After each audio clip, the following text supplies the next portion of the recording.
Subscribe now to Elite Sports TV.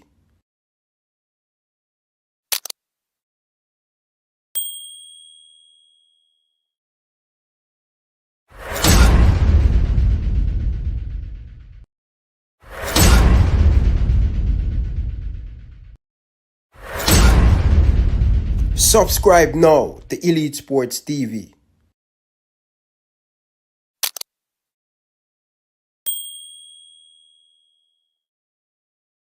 One thing me know, Elite Sports family, is if we not drink island-based juice, we not drink no juice. Look at these beverage. This is a cereal, and also this is a pineapple. These are my two favorites so far. But listen, if you are in Tampa, if you are in the Florida area, you can pick it up at your favorite Jamaican restaurant. Also the gas station, the supermarket. Island best juice, one of the hottest juice in the market right now in the United States. Load a bag of soda, load a bag of Pepsi. Drink island best juice. People, watch this. This is what I drink right now. This is my favorite. You know what I say? Soursop. I love soursop, so I have to take a taste and I'm going to taste it. Tell me what you think. Island best juice. Elite Sports TV, Ryan LFC represent. I'm out. Hey guys, Bunny Shaw here with Elite Sports TV. Make sure you like and subscribe and always tune in. I am Liam Bailey and you are watching Elite Sports TV. Don't forget to like and subscribe. Alright, enough respect. Hey guys, it's Jermaine Clark Jr. here from Byron Roll Squad 2023. You're watching Elite Sport TV with Ryan LFC. Stay tuned for all things Reggae Girls, Reggae Boys, and sports. Peace out. My name is Errol Stevens, former international player and reggae boy, and you're watching Elite Sports TV, Ryan LFC. Don't forget to like, share, and subscribe to stay up to date to get the latest content on the Reggae Boys football. Bless.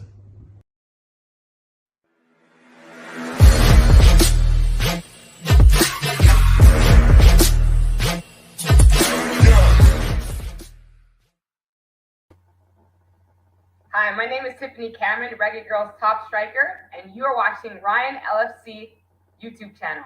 Don't forget to like, share, and subscribe.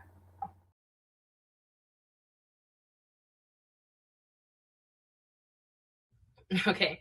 Hi, this is Yasmin Jameson, Reggae Girls goalkeeper, and you're watching Ryan LFC's YouTube channel. Please like, share, and subscribe.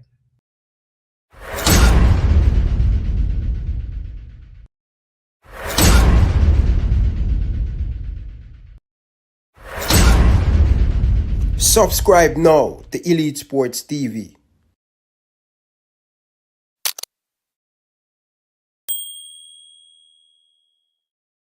Mr. Speid, you said that one day you would love to coach internationally. Would that include the Jamaican national team at any point? I don't know. I used to tell people that I'm not ready to coach an international team during my development years. So to answer that question, I think now I'm ready. Mr. Speid, you said that one day you would love to coach internationally. Would that include the Jamaican national team at any point? I don't know. I used to tell people that I'm not ready to coach an international team during my development years. So to answer that question, I think now I'm ready. Mr. Speid, you said that one day you would love to coach internationally. Would that include the Jamaican national team at any point? I don't know. I used to tell people that I'm not ready to coach an international team during my development years. So to answer that question, I think now I'm ready. Mr. Speid, you said that one day you would love to coach internationally. Would that include the Jamaican national team at any point? I don't know. I used to tell people that I'm not ready to coach an international team during my development years. So to answer that question, I think now I'm ready. Hey! Kuya! Good evening, good morning, good night. Whenever you're watching back the video and the replay, my name is Ryan LFC. Hey! Whoa! People running a good again, you know. People, actually, I don't know if this show going to be a long one, you know. I have some stuff to do in my house, and I'm going to deal with it. Honestly, people, I strive for at least 1 hour and 20 minutes. No further than that, people. Alright? 1 hour to 20 minutes. Alright? But let's see how the discussion take us. Alright? Big up to everybody down in the comment section. Appreciate all of you guys down in the comment section. Nothing but love and respect. Appreciate all of you guys down in the comment section. Alright? So good evening. So, Georgia girl Billy. Why? Yo people. Georgia girl, good evening man. Big up to your husband over there. What in the eating for dinner? Blessings man. Blessings. Boy. People. Hey. Boy. Never see smoke without fire. Anyway, people. I'm just asking question. Nothing as confirmed. Nothing, not such thing. That Mr. Rudolph Speid going to be the next Reggae Boyz manager. No such thing. Just get it out of the way. I just see a little piece of bite and Sportsmax. Big up to Sportsmax. That's where I'm getting the clip from. I just see a little bite, a snippet on Sportsmax. And I want to just discuss Rudolph Speid chance. I'm going to tell you how much chance him have to coach a national team. Serious thing, people. Because remember, you know, 10 months ago, you know, and me make a video talk about the potential and the discussion in a Jamaican football. Because sometimes when you hear me talk, people, nothing in Jamaica is secret. You see, before things bust out on social media, things start to discuss in a football, in the footballing world. You understand? You know, like you have the government world, you have the footballing world, you look at WhatsApp and you look at message and you look at, you know what I mean? But 11 months or 10 months ago, I talk about the possibility, the rumors that Mr. Speid would love to coach a Jamaican national team. And from a big man to big man, seeing him never shy away from that. But he have never said it publicly for many of you guys. He have never shy away from he want to be either the president or he want to coach a national team. People, I'm going to tell you now, how much percent this brother here can end up coaching a national team in the future. You never know, people. But we're going to discuss it, people. Seeing? Big up to everybody down in the comment section. People, blessings. Danny Jed, big up yourself. Enough love and respect. Appreciate all of you guys down in the comment section. Talawa TV, big up yourself. Enough love and respect. People, we have to have the discussion, alright? But before we get into the Speid discussion, I want to shout out to Mr. Dennis Chung. Yes, people, put some respect on his name. He deserves it. People, we don't hype up failure, you know. We don't give credit just for give credit, you know. We don't hype up failure. Right? You have to do something for get some credit from Ryan LFC. Yeah? You can't just come do that local thing and feel like say, yo, oh man I go get sprayed and man I go this and man I go that. No. Big up to Mr. Dennis Chung. Right? He's stepping away the end of this month. People, Mr. Chung have 6 months leave on him contract. And him a run before time. Seeing him a run before time. Mr. Chung believe that him do everything in his power to bring the JFF to the nether level. Right? And him think him need a change. As what Mr. Chung always say, everywhere him go, him always try to spend at least 3 years, right, and then move on. Him not really like stay one place, alright? So, again, big up to Dennis Chung. We appreciate the work that he has done for the Jamaican Football Federation. We see it. I see the JFF announce another sponsor. Go on them Instagram. JFF just announce. The sponsorship just a come in pan. You know, like you have the conveyor belt where I say, what the next one? Who we gonna make? Like, the sponsor them just a run on the boat, people. Right? When Dennis Chung come in the administration, the JFF only have one sponsorship. One sponsorship, the Jamaican Football Federation. And Mr. Dennis Chung is parting office, I think, on Saturday. Him going to part ways. You know, step away. Right? But him accomplishment, people, in a short space of time, from 2022 to 2025, short space of time, him accomplish a lot. And the JFF in better places right now. What Dennis Chung has done, we are giving him flowers. In the first part when him come, we have to beat him bad and tell him, say, yo, we want better, we not sucker for what Dalton win. Done as a Jensen, you have to come do better. And in my opinion, I think, yeah, he make a lot of mistake and all of them stuff there. But he has make a big impact on the administration when it come on to finance.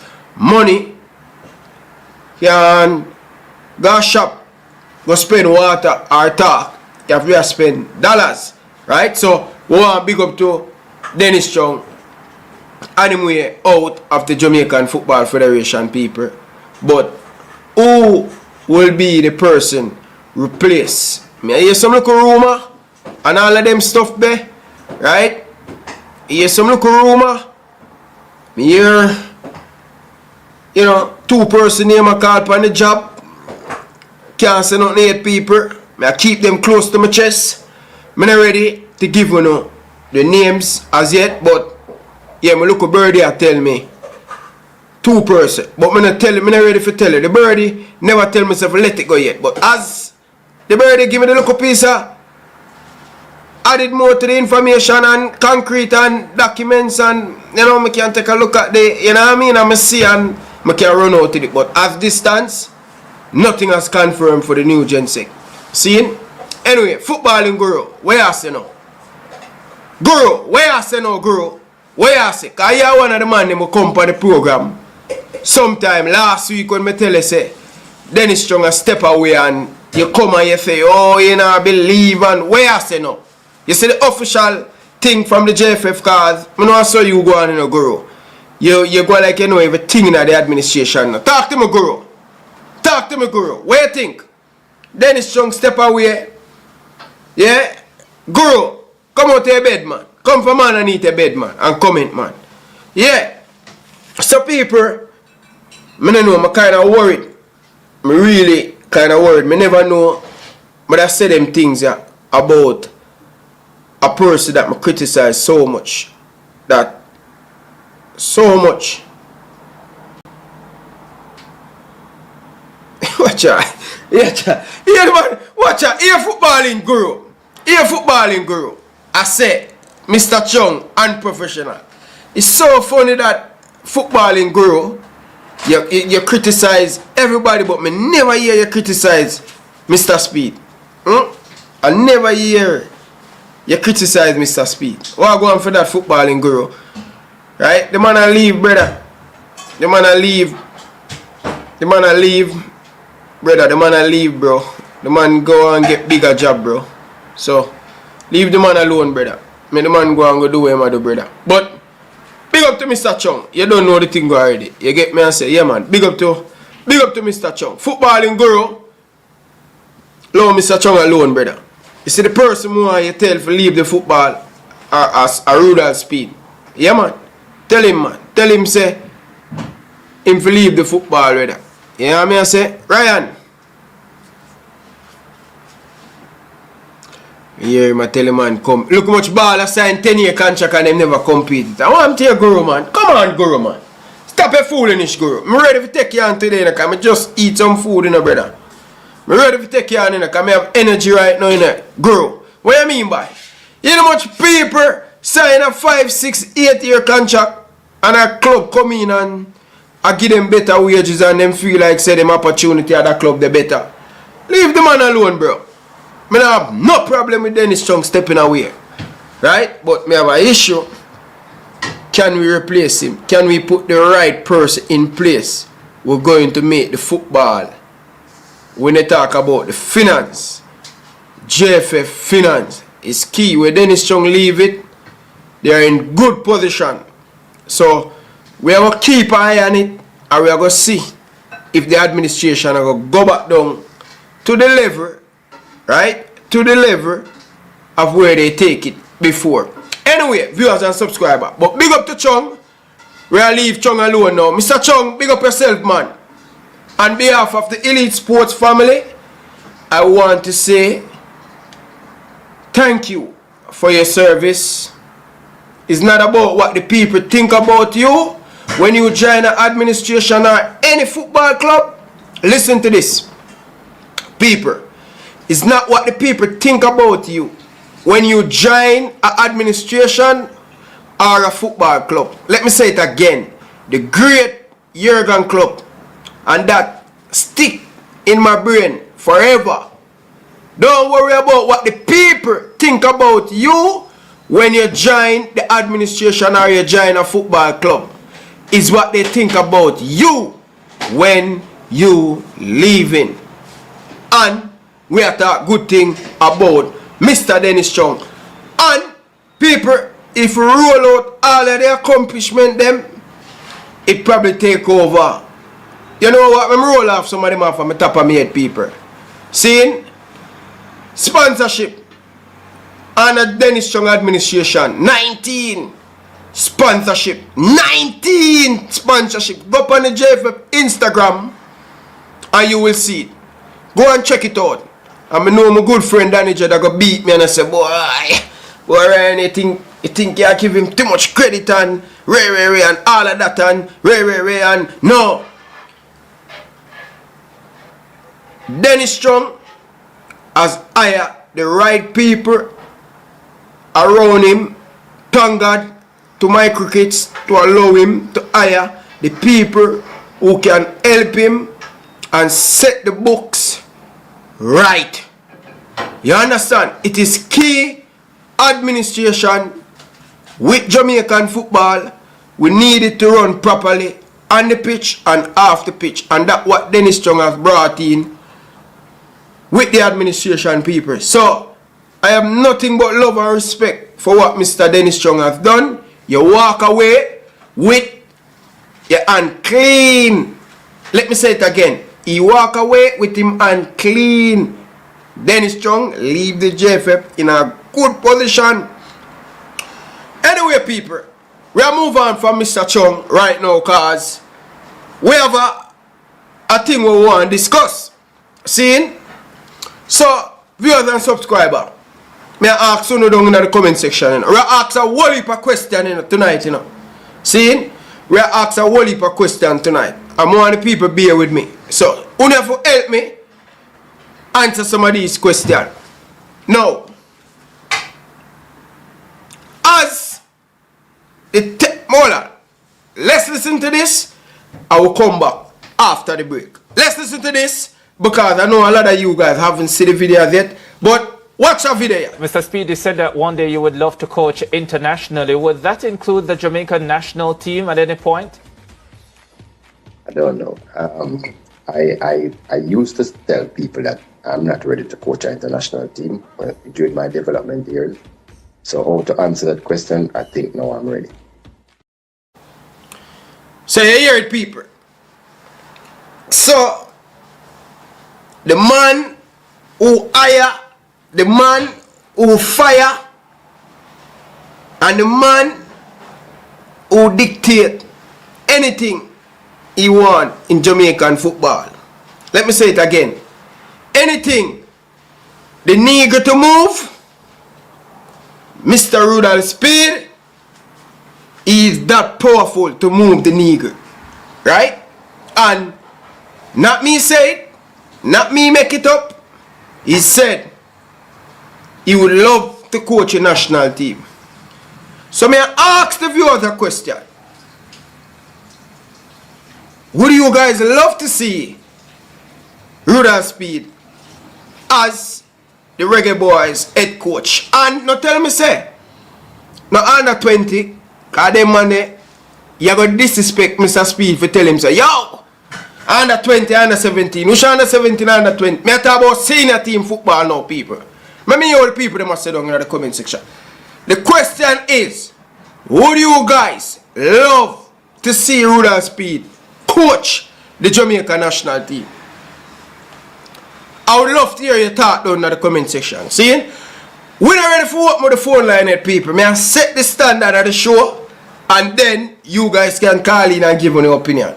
See? So, people, now, Mr. Speid, my brother, really and truly, let me tell you say, what me tell you about Speid? Speid arrogant. You need people like Speid in the football, you know. But him need somebody for, where I say, him need somebody, him need help, people. When him go overboard, him need help. Him need kind of arrogance there, that confidence there. You need it in the football. I don't want to kill it. But you need what the word I look for people? I look for a piece of word there, you know, man. What the word I look for people? Because people, I don't want to kill him confident and I don't want to kill him arrogant. But you have to know when to be arrogant. I have to know when to be hard-headed. And at this moment, at this speed, where Speid I go virgin. No man, people. The man conflict so bad. Conflict of interest I kill the man. And the man still, the man have one of the most powerful job in a footballing terms down in Jamaica, you know. The man hire coach, the man fire coach, right? And so much thing. This brother you control and the man still have the audacity. Tell me now, as the technical director on the board, you know see something wrong with that, people? Right? The man not even hide it. Brawling, the man I tell you say, him never ready now because him never developed, but now him ready. And people, you see if Speid really want to coach a national team, nobody who could have talked to LeBlue, him so arrogant, where him a go take it. Him no business when nobody wants to say. You understand? How can this man in this position, the technical director, right?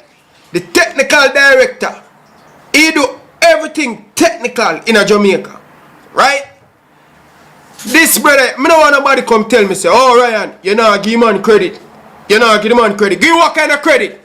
Me have no credit for Rudolph Speid. No credit him now get. Don't come tell me who me give credit for what? Where am I do a Cavaliers? That time club thing, me no business about him club thing. I'm not tell we give him credit for him club thing. Some man come tell me, say, eh? We fi give Rudolph Speid credit. What kind of credit? Brother, we not business about your club team, brother. We not give no credit when it come on to the national program, brother. So this arrogant thing, come down now, brother. Come down now, Mr. Speid, bro. You're too arrogant, my brother. Imagine, you have the position, the I am fire coach, a man who I himself, brother. You know, say a joke thing, this, brother. You know, say a conflict of interest, this. Bare face, I show our face. Who we are going to get the job? This brother here, coach with Jamaica, you know, mad? Take that out of your brain, Mr. Speid, but coach with Jamaica. You must be killing. After you have, bro, first, your criminal record is dirty, brother. You can't coach Jamaica, brother. You have too much. People, football crime this brother have. He man have audacity, brother, for come tell we say, he want coach Jamaica. After the man hire all of them coacher. Failure. So we promote all of the people them who do well, Londoners, we are move them on. I don't know if the JFF hire or give set the chunks, okay, we give a better contract, we go match with the government give you. Right? I don't know that. Right? But really and truly, people, this brother has feel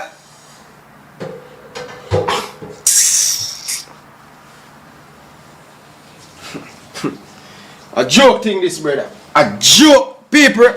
I have never seen something like this, brother. This man can't even pick a sensible coach.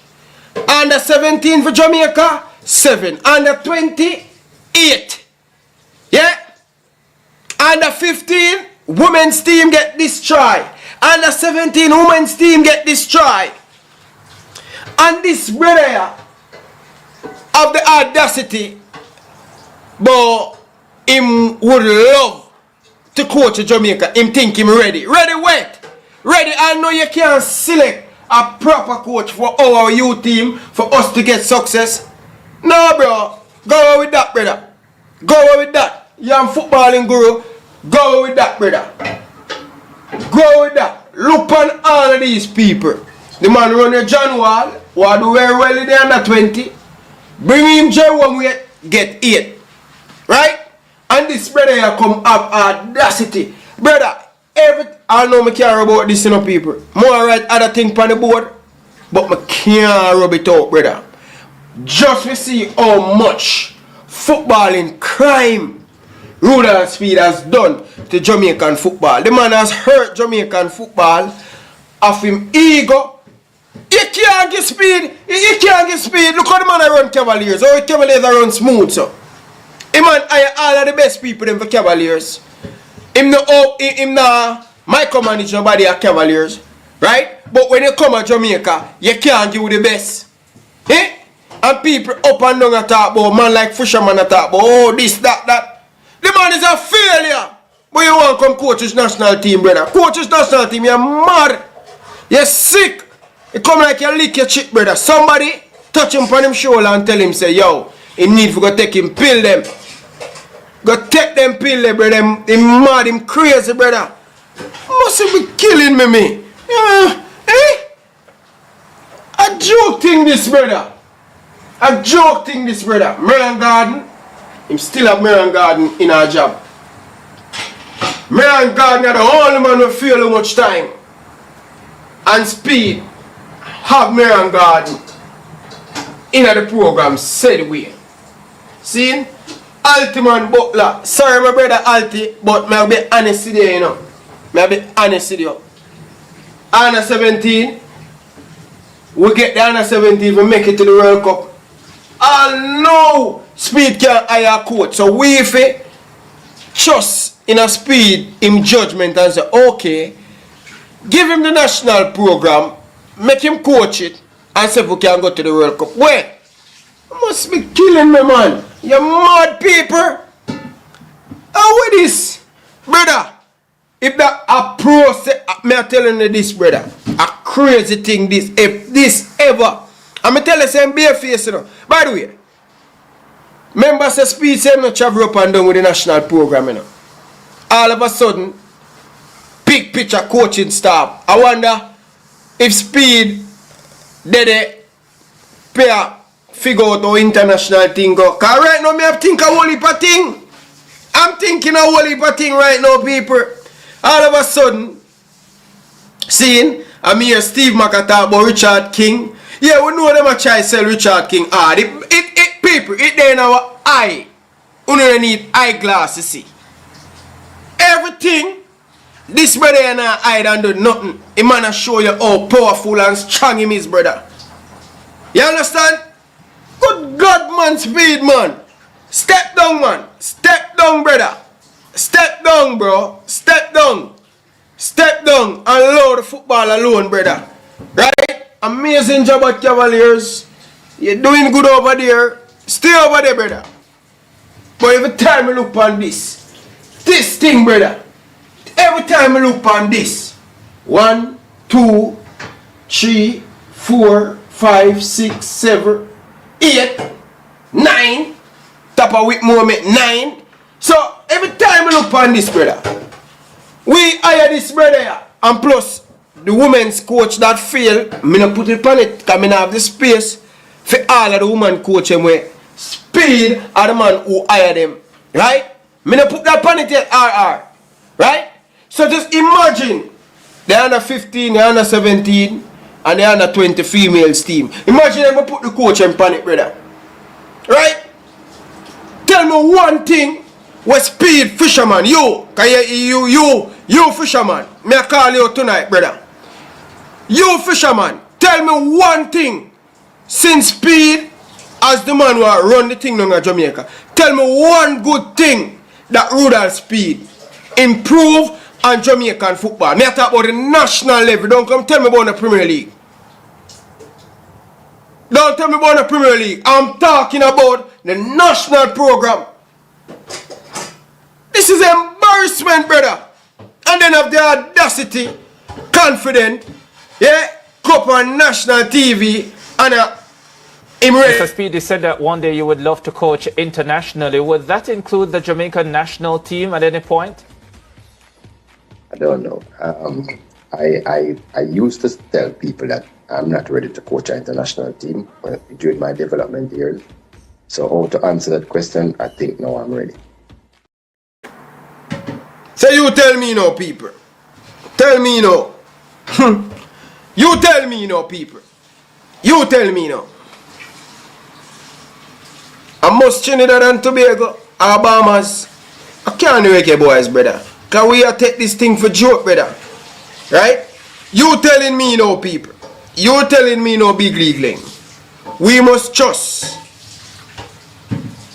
and say, okay, let's give Speed the job to coach the Jamaican national team in the future. Can't man on my body, brother. I'm mad, brother. I'm crazy, bro. I'm crazy, bro. This man have done nothing to improve. By the way, I have to give him credit. I'm going to be fair. I'm going to give him credit for the coaching school. Right? Getting all of these licenses and that. But license still don't make you play football. But kudos to him. Him and also Andrew Pate to improve coaching in Jamaica. Kudos to Mr. Speid and that. Right? That is a success.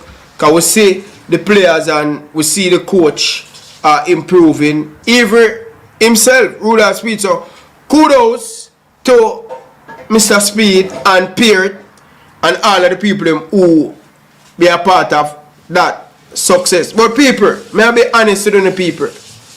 When it comes on to the national program about coaching, I don't want to mention Speid name, bro. Speid, I'm sorry, my brother. Right? Go win the Champions Cup.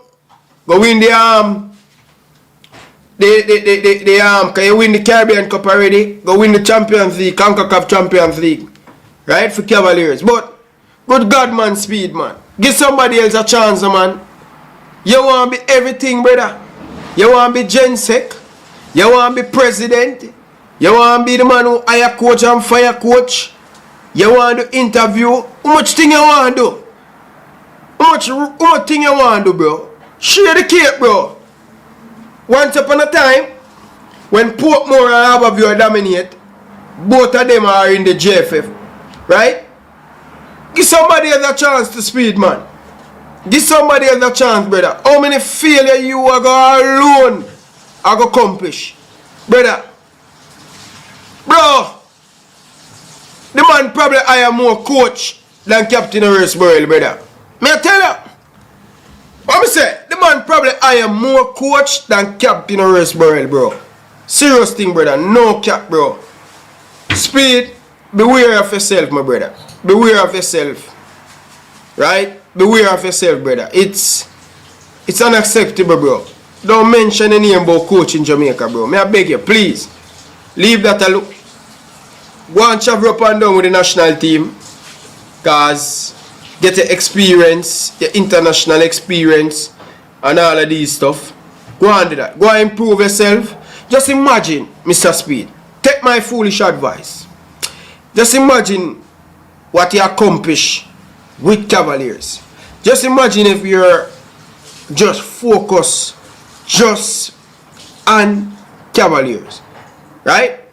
Just imagine if you are focused on Cavaliers. How far Cavaliers could be. Right? Use the energy there. Use the resource there. Use the energy there. Use your brain. Right? and keep on improve Cavaliers. Cavaliers could easily be a good team in a CONCACAF. Because you dominate Caribbean football already, right? You dominate Caribbean football. But, come on, Speed, man. Too much now, bro. Too much.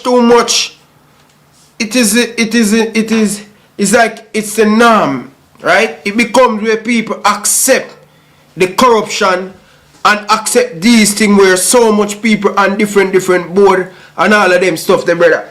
We now see the football improve. That's the thing, you know. That's the thing. Wendell Downswell, technical director, big up to Downswell, legend, part of Chi World Cup. But what they are doing now, right? Come on, Speed, man. Come down now, man. And then you're going to have Speed bootlick at them. All in them mind. Them things we are 8 pan Mr. Speed. We're not 8 pan him, but it's the reality, bro. Yeah, so the Speed bootlick at them are going to come down in the comment section and them are going to talk all kind of thing. See my bad mind and Ray.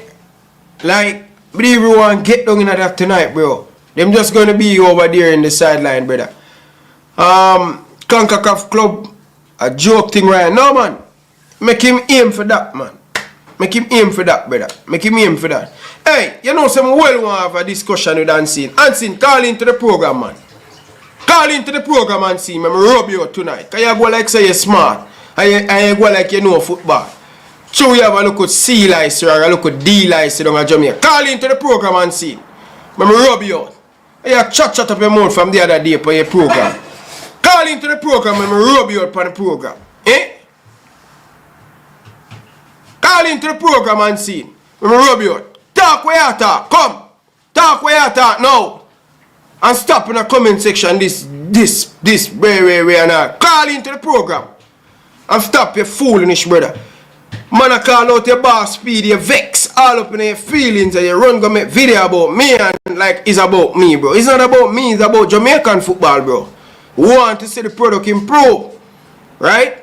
Don't come tell me if you give such man credit when him a play, when him a play for club, bro. We are talking about we are talking about him performance when he come on to the Jamaica national team. Tappa Whitmore, sack. Paul Hall, no renew him contract. The man himself, London also, with a great Speed, say yo, boy, your contract renew, we not renew it back. All of these stuff, brother, the blood a boil. You know what I mean? Jerome Wait, same thing, John Wall, you know what I mean? All Grims to pack up him bag and gone. You know? All of them things, brother. We can't trust one man. We can't trust one man with the nation. Imagine if Speed become the head coach, brother. What do you think will happen, people? If Speed become the national coach, what you think would have happened to Jamaican football? You tell me. Tell me. Where that happen to Jamaican football? Right? Come on, man. Come on, Speed, man. Come down now, brother. Come down now, bro. Come down. See? So, yes. So anyway, people, may I move on from that Speed thing, cause Unseen just come for defend him boss and all of these stuff, brother. But him not really defend him and thing. You get me? I say, him not really defend him, you know. You know what I mean? Yeah, man. Big up to MF. Big up yourself. You don't know the thing already. Jay Shy. Big up yourself. We say to become the Cavalier national team. Kuya. Oi. We say, Mama. Lord God. Oi. Now you all realize though that Coach Tappa Whitmore defined the season. It's like a lady pregnant for 9 months. So we at Mount Pleasant now. We're waiting on the delivery date. And the delivery date is May 23rd. Well, Tappa, the baby born Friday night. But guess what? Coach Whitmore, you are not the father. Hey, Oi! Yes, man. Anyway, people, let's move on, you know, people, because we're not wasting time. Let me turn on the Bluetooth.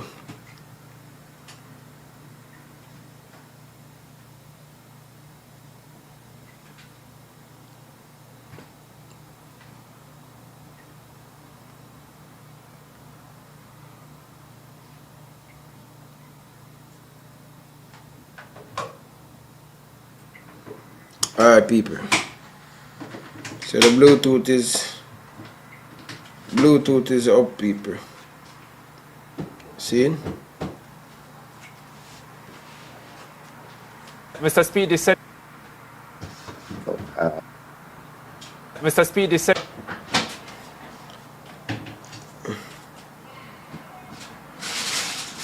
I'm gonna hear the thing.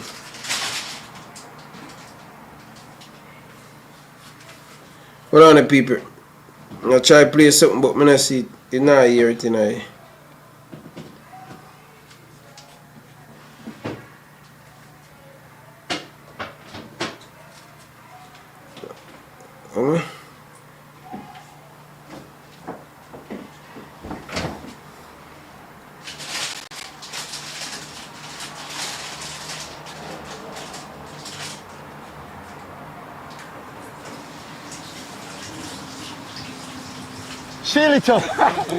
People, tell me if you not hear that, people.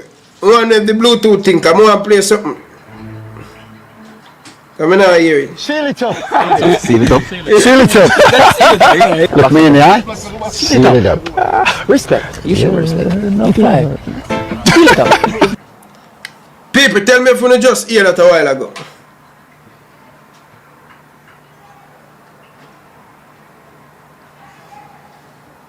People, talk to me now. Tell me if you not just hear that, people. One of the Bluetooth.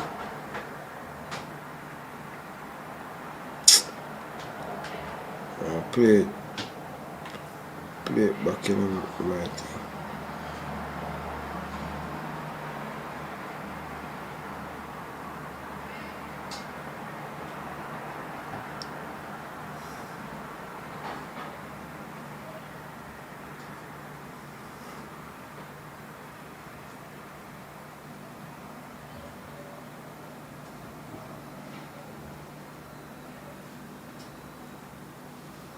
Yeah, people.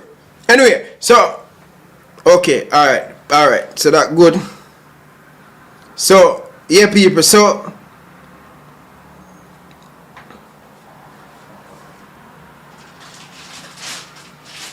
Unseen. Come from Unseen. Yeah, Mr. Welcome Mr. to the show. Entertainer. I'm ready for you. What do you want to talk about? What do you want me to kill you now? Talk to me. What do you want me to school you now? You school, man. Where you are saying? Because you have a lot of things to say, but you always come in the comment section. What do you want me to school you now? First thing first, the last time we talk, I don't deal with the knockings thing already. I don't deal with it already because I don't put up my video. I ain't a response, so you did this, so. Alright? You think your work can respond? You think your work can respond? Yeah? No, man. You never write a response now when me done me as a journal, I shouldn't even respond because I waste of time. Yeah. You don't to go with on operate, isn't it? I can't respond, you know, but go ahead. I shouldn't even give a response on that. I mean, make the mistake, I should even go and respond. But anyway, now protect my name. I'm doing my thing. Where you protect your name for? Where you protect your name for? Yeah, because you come out and I blame Unseen, MG, this that you don't know what take place as attack. But I don't know, so you make your call behind the scenes and people tell you a bag of thing and you come out come talk.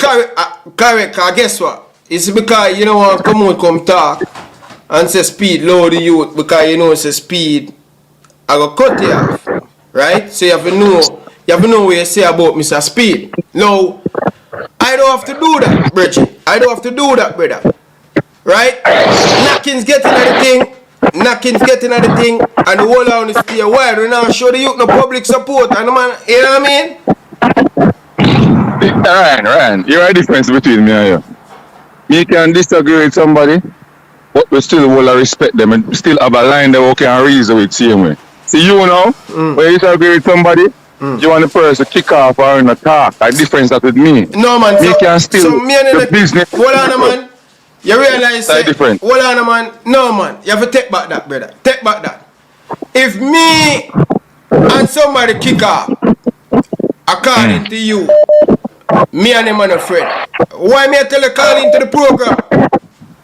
No, and me, me talk about you and other people. We talk about and oh. Brother, you and Speed no good, brother.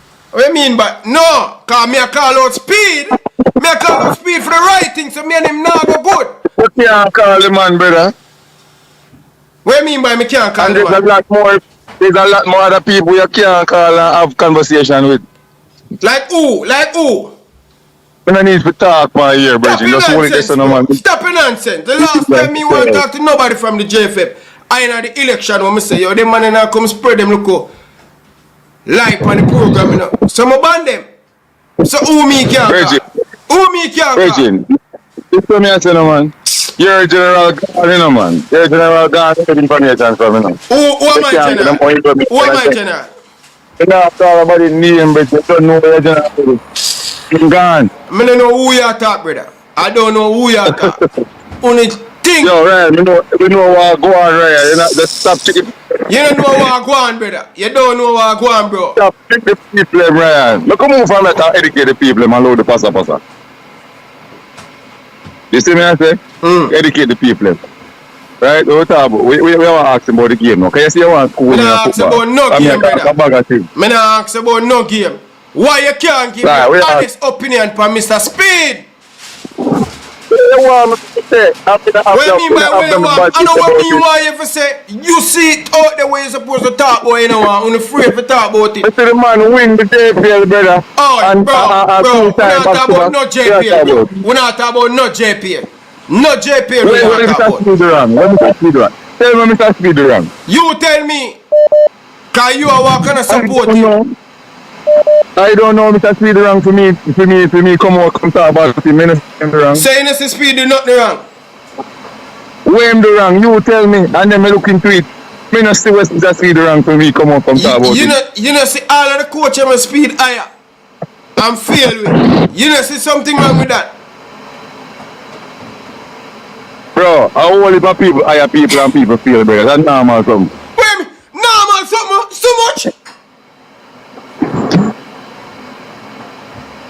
Look how much owner hire people in EPL and in field.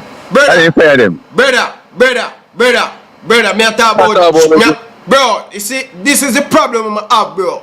You can't give your honest opinion because you know how Speed stay. You might get them feeling and I'm gonna cut you off. That's the problem I have with your unseen. Brother, you don't cut off unseen, bro. The man hire about 15 coach, brother, and none of them bring a success, brother. May I tell you about at every level in our football. And you still happy with that? So who's still happy with that? Me not say me happy with it. But what me I say to you is that but if yeah, but the different thing. You want me to do, you want me to come out, come talk. Because your friend is not talk, bro.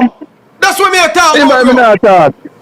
Me not talk. You know, come talk. You don't watch my show then, brother. It's alright. You don't watch my show. Bro. You don't watch my show. It's alright.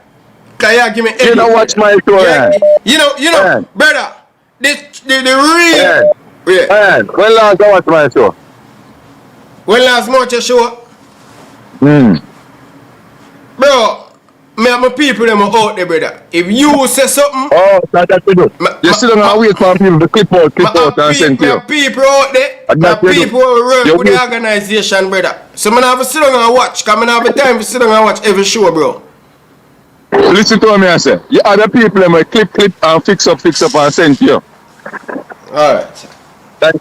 Like Big Deal and Comrade Smith and them man. I'm gonna call the people them name, brother. Because you can't. You better call the people. Look later, bro. Look later. You think we're afraid of people? We're not afraid of people, right? Come on, bro. We know you're afraid of Speed, brother. Stop with the foolishness, brother. No, man. Are you afraid of Speed? Stop your foolishness, man. You're afraid of Speed, man. All of a sudden, when you go to opinion about everything. We just understand how to operate, bro. More we can operate like you and brother. I build enemy. Who I build enemy for? For what reason? No, I build no enemy, brother. If them see me as enemy. Enemy I build, brother. Every time I come out, you beat the man for what? What him do? But you know see. Oh, you have to be the technical director and not talk about. You hire the coach them and you come talk about you want coach national team.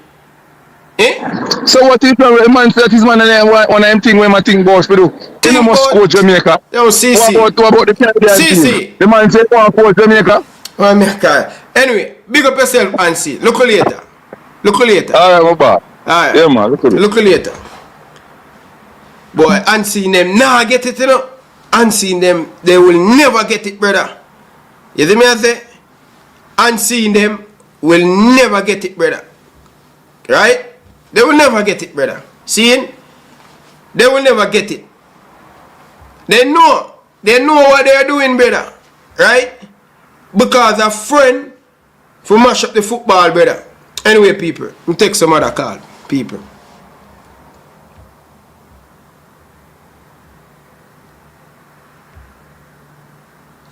Oh, Coach Daka said I can call him back.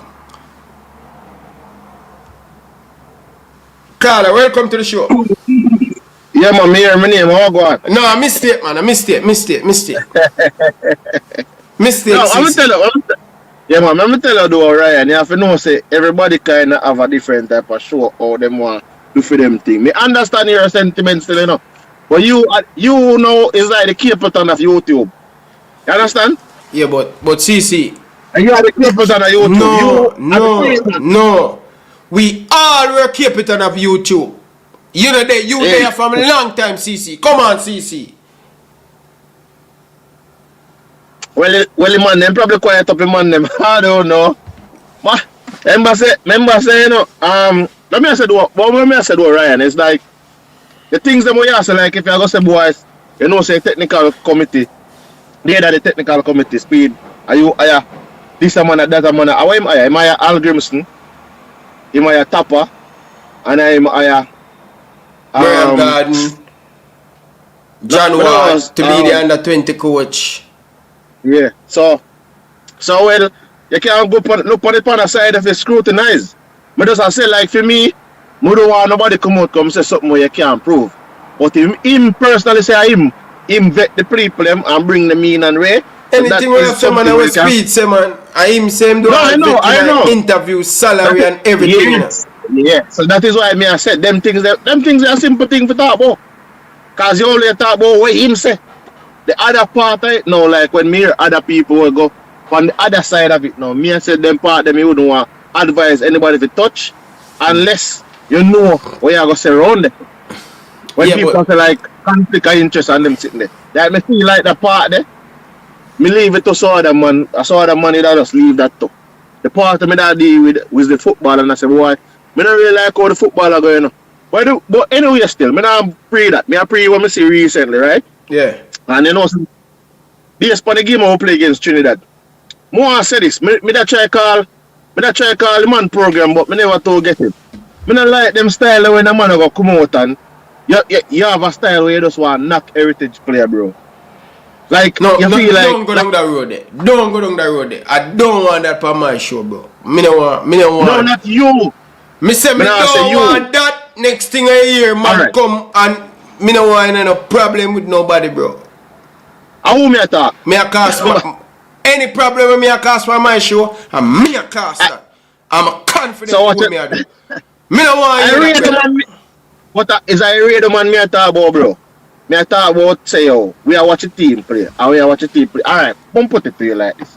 We are watching team play, I will watch a team play good. But yet still, when we are look on it, me want Ryan, just like how you probably can do it for your show, where when a player now play good, you can criticize a player when now play good, irrespective of where the player play.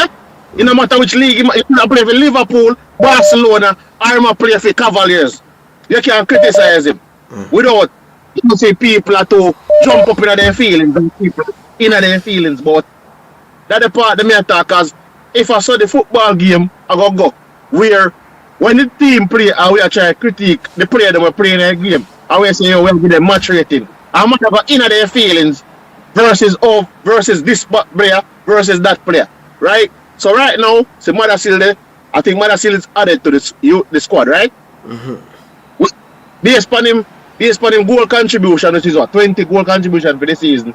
If him come in and can replicate the farm there, we'd love that. You see me? But if a man come in and him not perform so well, we're supposed to be able to can talk and say, oh, Bala, what you do? For example, Casey Palmer look like he can't play more than 60 minutes. So you give me 60 minutes of good football and then they just start play, brother. But that's like, when that's when the coach come in now, the coach have to know him play of them, you know. So if the man they can only give a solid 60 minutes, you take him off. Yeah, but me I say, Ryan, what me I try to say is every time the man come, brother, after a certain time, Ryan, the man look like he can't go no further. And them thing, I have them problem with it because me I say, oh, you feel inner side. And you say it the other day, Ryan. You say it, you know, where I say the man them lazy and the man them not training well. The things about them do now translate because they say when them go back to their club, them have to overwork. So that means so when the man them there the thing, brother, what are they really doing to up them fitness level where them can run for 90 minutes, bro? Yeah. We can't have no half-time baller, brother. Yeah, we need. Oh, if you have a half-time baller on their side. And me see him play good, you know, in the first half, you know. But you start drop off second half come, brother. You start drop off, slack off, and remember, football is not like back then. You not have the Ozil them again, the luxury type of player, Ryan. The number 10 where you have in your team, if you work, you know you're a team, Ryan. Where you know, say, stand them man they play. Subosly and them man they. Them have to work, brother. Them have to work. So them have to put in a defensive shift and an attacking shift. But in our team, some man are put in an attacking shift and them are slack off on a defensive shift. And we not have no space for that car. When you see man like Louis Baker and them man possibly to come in our team, then if Casey Palmer, if you play so brother, Louis Baker come take a game. If you see he might do better. If you see man around it, if you see King need to not move like him want mark space and you have man come in as a centre back, which is good for you know, say we are gonna have more competition in our team, right? But you did a point it out. The man them need better fitness train. They need something better because we can't half of the man them can't run for 90 minutes. Yeah. How that I go work out? And I see Nigeria team look like them play with speed and pace. Power, man. Power. Right? Nigeria team are full of power, man. Full of power. So how you go something there, bro? How you go face them team there, you see me? How you go face them team there when sometimes you know, bro, but I'm gonna show you something, Ryan. You have a brother who used to coach Chelsea named Maurizio Sarri. Where I just want to say, I think Maurizio Sarri never played football before as a footballer. But you see, we see the man come coach, when the man not coach Napoli, the man was a bank manager. And the man, we see man coach Napoli and we see man come coach Chelsea and bring up even Kante in a game. Them man never have two left foot them man they have. But there's certain things, bro, when a man discuss football, whether them play it at the highest level, because you have man when they play it at the highest level, and the man them a top coach same way. So moreover, when me I say is, I know some man probably I say, oh CC I say this, and me never played D cup or this a cup or money cup or this a cup. No, me never play none of them thing there. Me not look for the coach no big team or them thing there. But me can guarantee say you have man to play the game when I know a game like me none at all. Me know that for a fact. Man to play the game when I know the game. They run up and down and feel like they know the game. By the way, Ryan, me not even want to go up on the road there. Big up. What me I say is Jamaica team, bro. Me see when we play against Trinidad, I one of the best games them we play under McLaren. And I feel like if we can maintain that going forward, because I see like Burrell look like he's a gem we I get. You see me? Burrell is a gem we I get, and I feel like certain man can step up them game. And me I say, based on the weekend coming though, like how Madasil get add to the side, me I wonder if he might go bring in Madasil and put Dixon on the bench, because really and truly you need an opportunity to see some of them players, because the next thing I come up is World Cup qualification. True. You see me? So my starting, me I go give my team and no man. Tomorrow that CC. Tomorrow. By the way, me I say for me, I like how the Fox them try incorporate the new players them as them get them paperwork and them ready, they want to incorporate them in their team. I like when I incorporate Madasil and thing, but I want to see this Ryan before I go. You know hear nothing about Warner Brown, bro, like Warner Brown last I see or something, I walk I don't know, you know, so I never check. Him never did on the bench last game, I don't know. No, brother, last time here Warner Brown. This morning baseball me I hear Warner Brown is still there Jamaica up to this morning. Yeah, if him that Jamaica this morning, him not go. But me no know. But anyway, if you find out still, you can say it in the show, but pick up yourself, you know. Yeah, look later. Who that? Yeah, man. Pep Guardiola, the man who want Jamaica coach. I wonder who want the Jamaica coach more than, because you want coach the national team, Speed want coach the national team. Seems like we need to just bring 2 fraud man in at the job then. First of all, let me say, I want to help whoever is coaching the national team. Better. I'm here to help. Yeah, help? You want help? Yes, because it's my national team that come first before any of personal egos or anything else. Remember, Ryan. So wrong with if Speed say more help? What happened now? What wrong with if Speed say more help? Well, no, the problem is Speed was a little too inartful in his answer to the question. He should have said, well, you know what? The question is moot because the Jamaicans national team already have a head coach. His name is Steve McLaren. And it'd be disrespectful to McLaren, Coach McLaren, to answer that question. So what happened was he should have said, you know what? I've worked all my life, like he said, to get to a certain level. Now, if in the future there's ever an opportunity to coach, there would be an honor of my life to coach the Jamaican national team. And that would have been a lot better. But like you said, Ryan, he cannot be saying, in my coach national team in the position that he's in. That furthers his conflict of interest. The man that chairs the search committee that chooses the head coach for all the national teams, same one coach the national team, while we have an active national team coach. So you said the answer we him give, him should have think about the answer. Yes. But remember last year, you remember last year when I told you Speed wanted to be national team coach and he's going to be national team coach? Yeah. You don't remember that time when I told you? Yeah, man. You there on the show where you say, yeah. Yeah, well, you understand.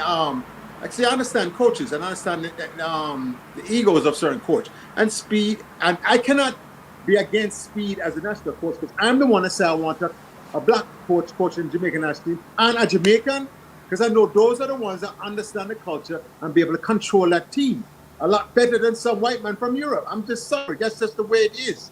Not being apologetic for it, you understand? Yeah, but Rennie Simmons have strong dominant on the team. Yeah, I would support Rennie Simmons. I'm not saying it has to be a black person, but what I was upset last year, they didn't vet the black candidates and didn't give them a chance. You know, because remember now they went and chose Steve McLaren. You know, what they call headhunting. They went and picked Steve McLaren as the new coach rather than do it the right way. Form a proper search committee. Get the people, 5 people that know football, know the culture, know the team, things like that. And then you start to vet candidates. And in that process, you're going to recognize some young coaches who are going to be on your radar. You're going to put them on the back burner and say, if I open in the future, who already know about this coach right here. You understand? Yeah. So that's what my problem was. You know, I didn't say I wanted it had to be a black coach. If at the end of the search process, the best candidate was a South American coach or the Central American coach or a European coach or whatever, fine. He's the best candidate, white, black, whatever. But we don't do things the right way. We go headhunting, and that's my biggest problem with that. Yeah, they must say a Mike Lowe coach. Oh, my Mike Lowe? Shoot. No, I can't. You can't understand. Well, hold on, Ryan. Go ahead, Ryan. Let me get my head. Yes, people, big up on yourself, people. Enough respect.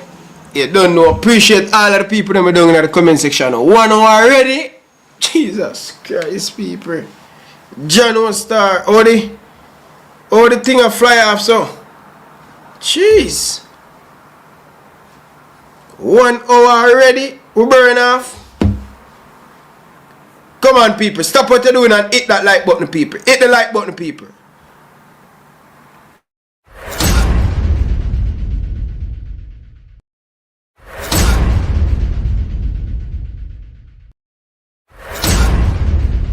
Subscribe now to Elite Sports TV.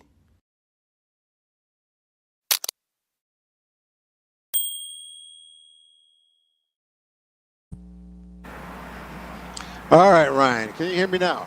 Much better. Oh, much better. So, like I said, I'll be hypocritical if I didn't support a candidate like Rudolph Speid. But he can't be the only candidate. You'd have to be more people open jobs. So you say you would have a problem if him become the coach? No, I would not. Not at this point. Not with the last few coaches we've had. The last two coaches, I would not have a problem because we cannot go down that road again. We cannot go down this road again. We need somebody that's going to actually coach this team. So you think Speid have the capability to coach at this level? Well, Ryan, he's from his results from Cavaliers and things like that. You know, I say yes. Wow. Different perspective, but no, yeah, it's different. But I'm not going to deny him the opportunity to coach the team, but he needs to be vetted properly and be a candidate. That means he has to resign his position with JFF and enter his hat into the ring to be the next coach or whatever. Remember, Steve McLaren is not a long-term solution. The man is in his 60s. You understand that? It's not a long-term solution for Jamaica's national team coaching. And remember now, the next national team coach has to take over the whole JFF and lead the JFF, not just one team. That's what I'm looking for. Somebody that's going to bring new ideas and an overall plan, 25-year plan, 50-year plan for the Jamaican football team. You know.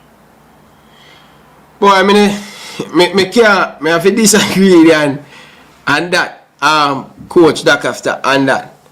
Okay, what are your reasons against some candidate Rudolph Speid, a licensed coach from CONCACAF, being a coach of Jamaican? What does somebody like Henry Halgrenson and Steve McLaren have over him? I don't see consistent football from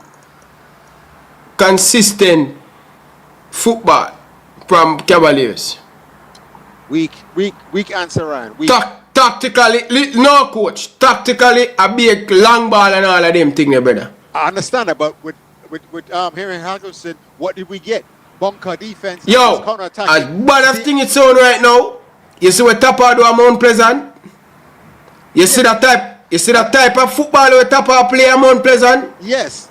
I would have take Tappa over Speid every day of the week. I agree with you. But they know them boxing Tappa out. Eh? They're not going to allow Tappa to coach the team again. No, so when you say vet and all of them things, who are going to do all of them vet the coach? But that's the proper way to do it, Ryan. I keep telling you. Yes, it is the proper way, but who are going to do it? Speed up the position there. Yes, that's why it's conflict of interest for him to open him out about being a national team coach.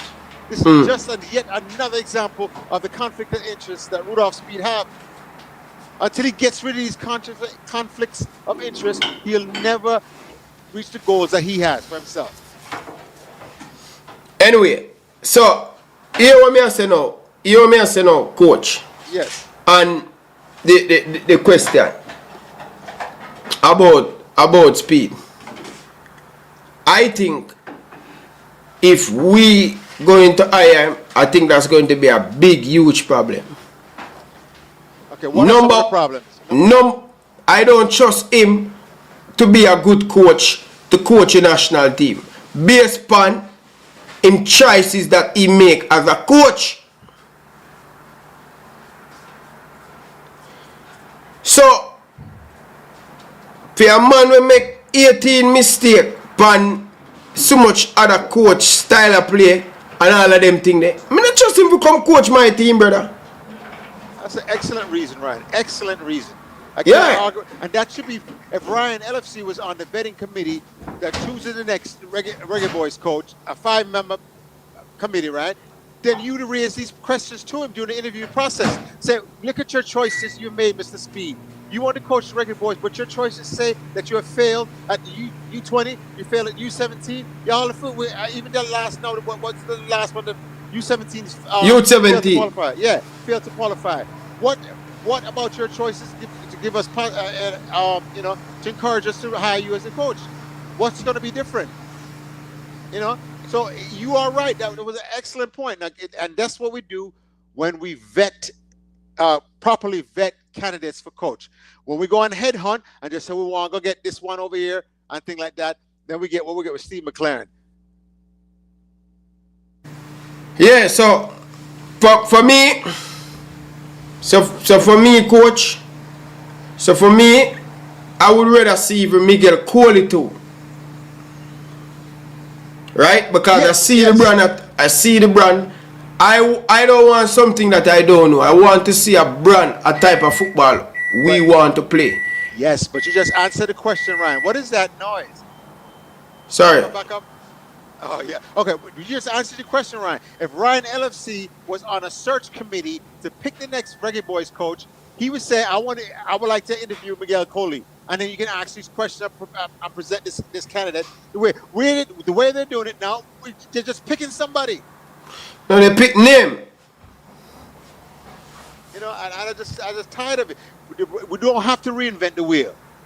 Corporations who want a new president or a CEO or whatever company, they vet the next candidate to see who's going to lead them be the CEO of the company. This is the same way with the Reggae Boyz. We need to have a proper vetting system where all candidates are considered, their backgrounds, questions are asked of them, just like you just asked, Mr. Speid.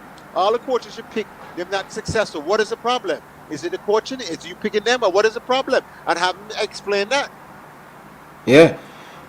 But what I want to see, coach, right, is what I see the team play against Trinidad. I need to see more of that. If we can get more of that, I will be happy. But you know what the thing about the team that played Trinidad, the best thing about it, that JFF couldn't put them fingerprints all over that team. They didn't have enough time to put them fingerprints on that team. You have to understand that most of those players on there, right, other than some of the local ones, right, Richard King and things, all them play in Europe on high level professional. They know how to play football in a modern football system in Europe or anywhere around the world. They know that because they do it week in and week out for their club teams. You know that, right, Ryan? They play that way. So when they come there, but instead of coming in there and you're sticking a merry guard for buck up the works in the mid, acting like, and you just make them play. Hey, listen, you have to play the way you play for your thing. This is how we matriculate the ball from the defense to the midfield and things like that up to the forwards. I make them play properly and demand that they play properly. And but right now what we do, we have too many players that come here and it's a vacation for them and they do what the hell they want to do. The way Cephas plays, right? That's where most of the Reggae Boyz play. They're very individual, very selfish. And when you come now with a team that was, when you saw that the Russell, what's the young striker name? Burrell and then Dixon, and then play together like that. You saw that, right? Yeah. Young players just come off them season. They know how to play each other. They know when to pass, when to shoot, when to do. You understand that?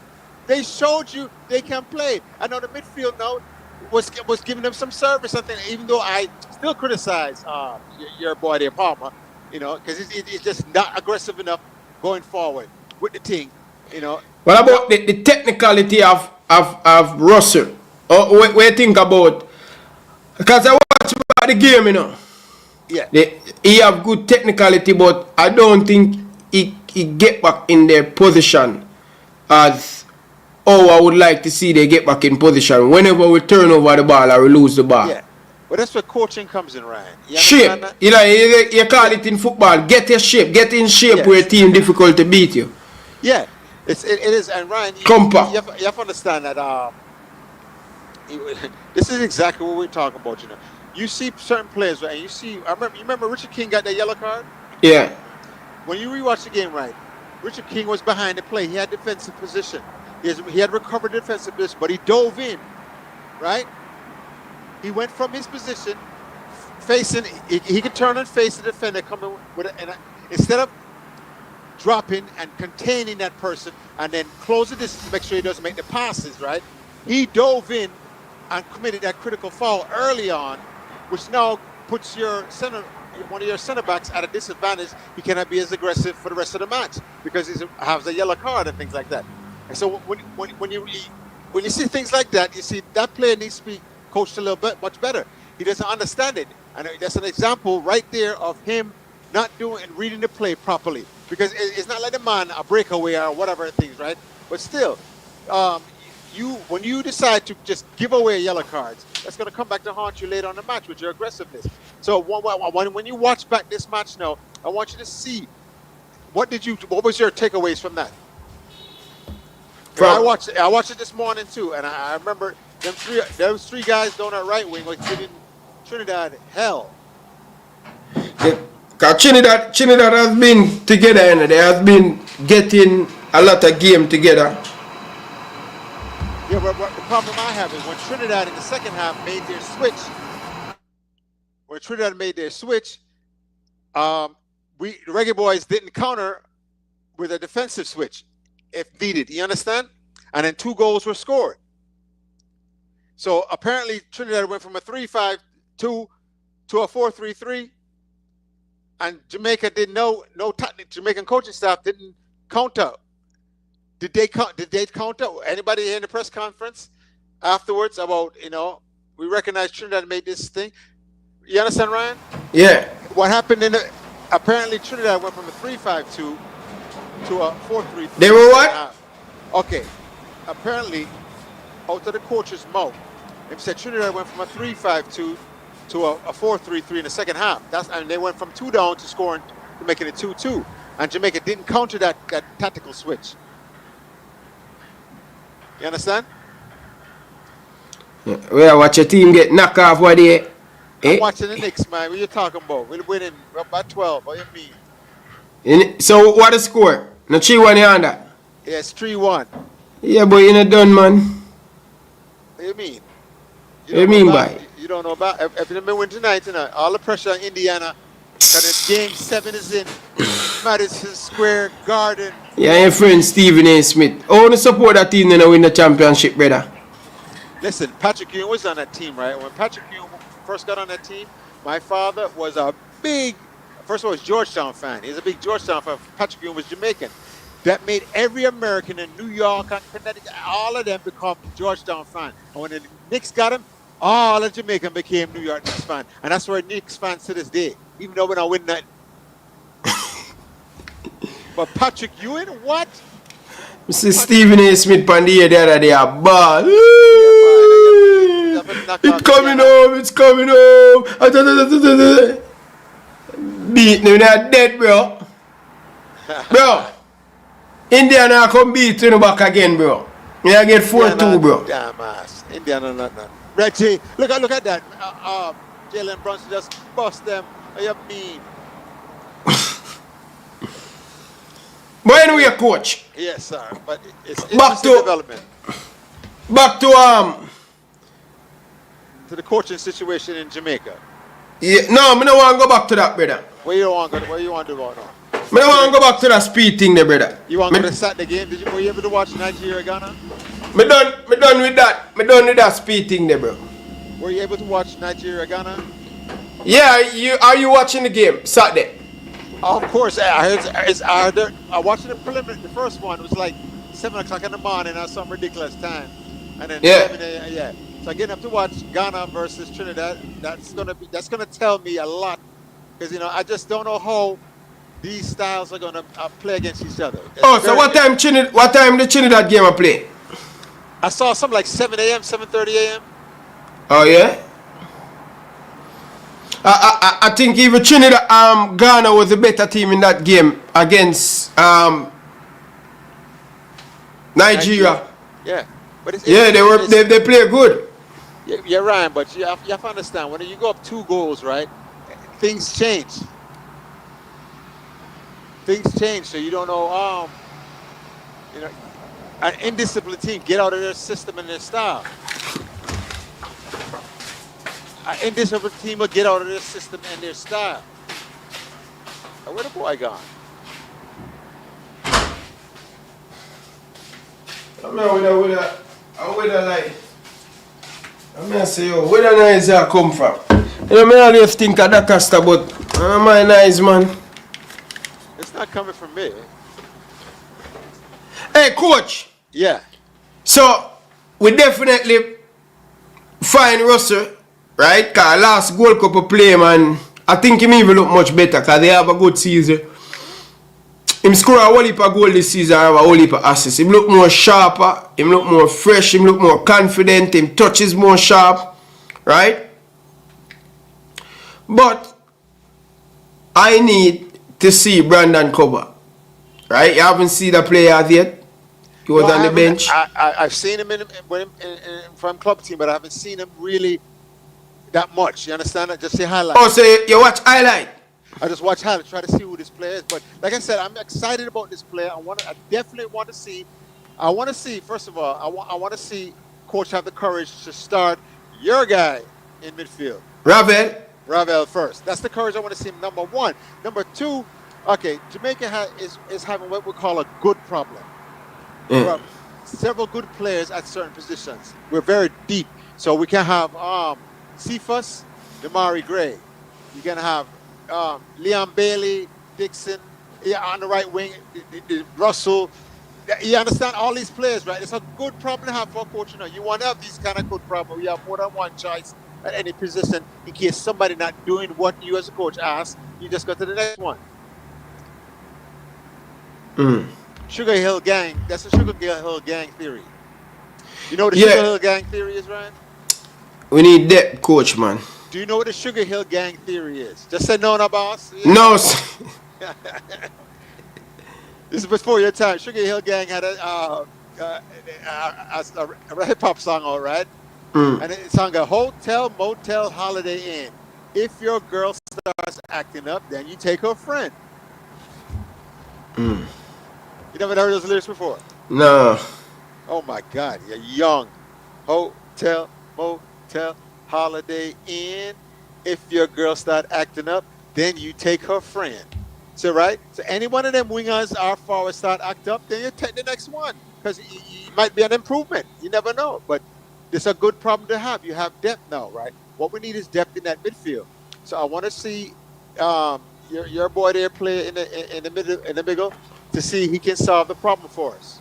If he can solve the problem, oh man, you understand? Yeah, we're good for the. I think he deserves to get a fair shot, right? I agree. And we can judge him and see, but I think him really need to get a fair chance. Cause I don't know how the coach going to tell us after if. Terrible, all right. We're not called Chingy. Move it yourself. Terrible, listen, man. Yeah, coach. I don't know what the coach are gonna say after that. May I tell you the truth? Yeah, man. But Jamaica's, like I said, Jamaica needs a cultural shift, cultural change in the whole football scene. One of our fan favorites, Ravel Morrison, signed to a club in the third tier of the UAE League. Is there a policy regarding the level at which a player would have to be playing to be considered for the senior national men's team? No. Any level? 6 months later. I love Ravel. I worked with him for a year in Derby County. And when I look around at the players, and the first thing I say is, okay, what league are they playing in? No. Any level? Okay, what league are they playing in? No. Any level? Please stop the capping. Please stop the capping. Hey, coach. Yes, it sir. seems like you need to have a school of, teach these coach to answer questions, It's called media training, Ryan. You have to reinvent the wheel. It's media training. Yeah, the coach hold on for my ball, so the coach say him need to call my ball, and him call back my ball, and then him put my ball up on the bench, but I can't understand, right? But in the game, your coach, I want to see my baller in a big fat number 10, what control the game, dictate the game, and make us better. Because we are going to need composure. Oh, right. We're going to need a lot of things, man. From what I've seen, attacking, that's why I'm excited. I love to see the attacking prowess that Jamaica's been showing this last match here, and hopefully continues against Nigeria. Because remember, Nigeria are pure athletes, a pure baller Nigeria, and if you can play with them, and not only play with them, but control them and defeat them, yeah. What you mean?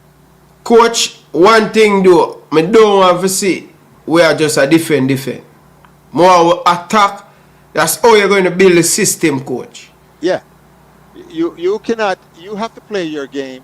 I alluded to that earlier in the show with Nigeria. When a team goes up like 2-0, they have a tendency to not play their game, and you have to stay away from that. You have to be disciplined enough that we always do this in this situation, do this and things like that.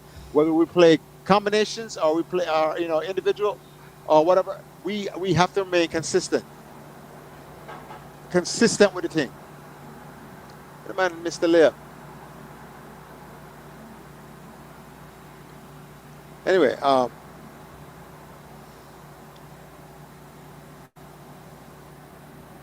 sorry, watching the Knicks. Man, we're back up 20. Ryan, what do you say about that? Coach, your team will lose again. How you say, man? Are you want to bet? Yeah. You want to bet? Put your money where your mouth is. No, bro. You'll lose the series, man. Oh, you're talking about the series? Oh, okay. All right. If you're not win the series, it don't make no sense, man. What do you mean? What do you mean? I mean. After tonight, it's just a 2-game series, you know? Cool, no, man. But anyway, coach. Yes, sir. Dixer. Yes, sir. Dixer. CFAS. I think they are doing really, really well when they get the opportunity. And I hope they can continue to play like this to keep the likes of Leon Bailey and also on the bench. Listen, I mean, Damari Gray and things like that. Damari Gray, yes. Yeah, but people have to understand. I find out something, right? Ravel supporters and Tariq McGee supporters. Tariq McGee supporters want Ravel to do bad. There's an interesting dynamic, Ryan. You see what I'm talking about? Yeah. They want Ravel to do bad, so they play their ball account be in that position. But if he's doing well, no, their ball not going to be in position, and vice versa. People don't want to see Tariq McGee do well because they're Ravel supporter. They want Ravel in that role, and we can't be that way. Whoever the best baller is it should take over. A flavor max, man. No, man. Me rate creative player like Maggie and thing. But one thing when I like with Maggie, you can be creative, but I'm just disappointed in Tariq McGee. Yeah. I'm disappointed how his career going on right now. I'm so disappointed. He make a backway step, go back down to Jamaica. Right. How old is Tariq McGee? About what?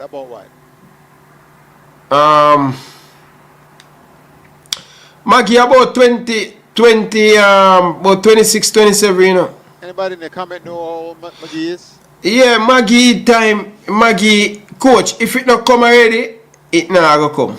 Well, somebody told me he has the same body he has when he was 18.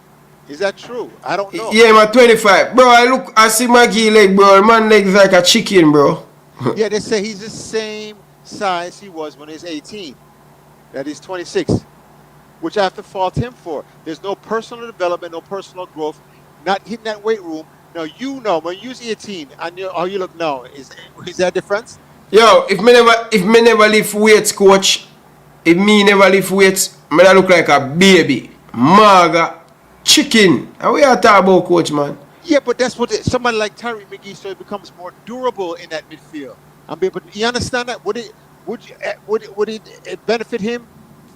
We don't want him the bodybuilder, but we want. Me see him JPL jersey a drop off him, coach. Okay, that's what I'm saying. That's my point. At some point, individual ballers have to work on themselves individually during the off season or whatever it is. If they said put on 15 pound of muscle going to help you, then that's what you need to do, and you have to have the discipline to go ahead and do it. I'm not seeing that right now. We're not seeing that individual effort being put by a lot of ballers in Jamaica. That's why they remain stagnant. They don't grow and become a better athletes. Because you know what? If you're not improving, your opponents are. Yeah, coach. And I don't know, Maggie. I don't know, bro. Yeah, well, like I said, I support the baller, man. Maggie is one of my favorite ballers because Gauche gang. When I hear that people, Gauche gang. I must gang on the Olympic garden here talk. About Genk. Gauch Genk. It's my focus coach. One eye I watch the game, one eye I chat to you. Hey, coach. One thing me know about football, you know, is if you don't want it, nobody can want it for your coach. There you go. You're right. You trust me. You have to hungry for that. You have to hungry for greatness, coach. Me own greatness every day in the gym, you know. Yeah.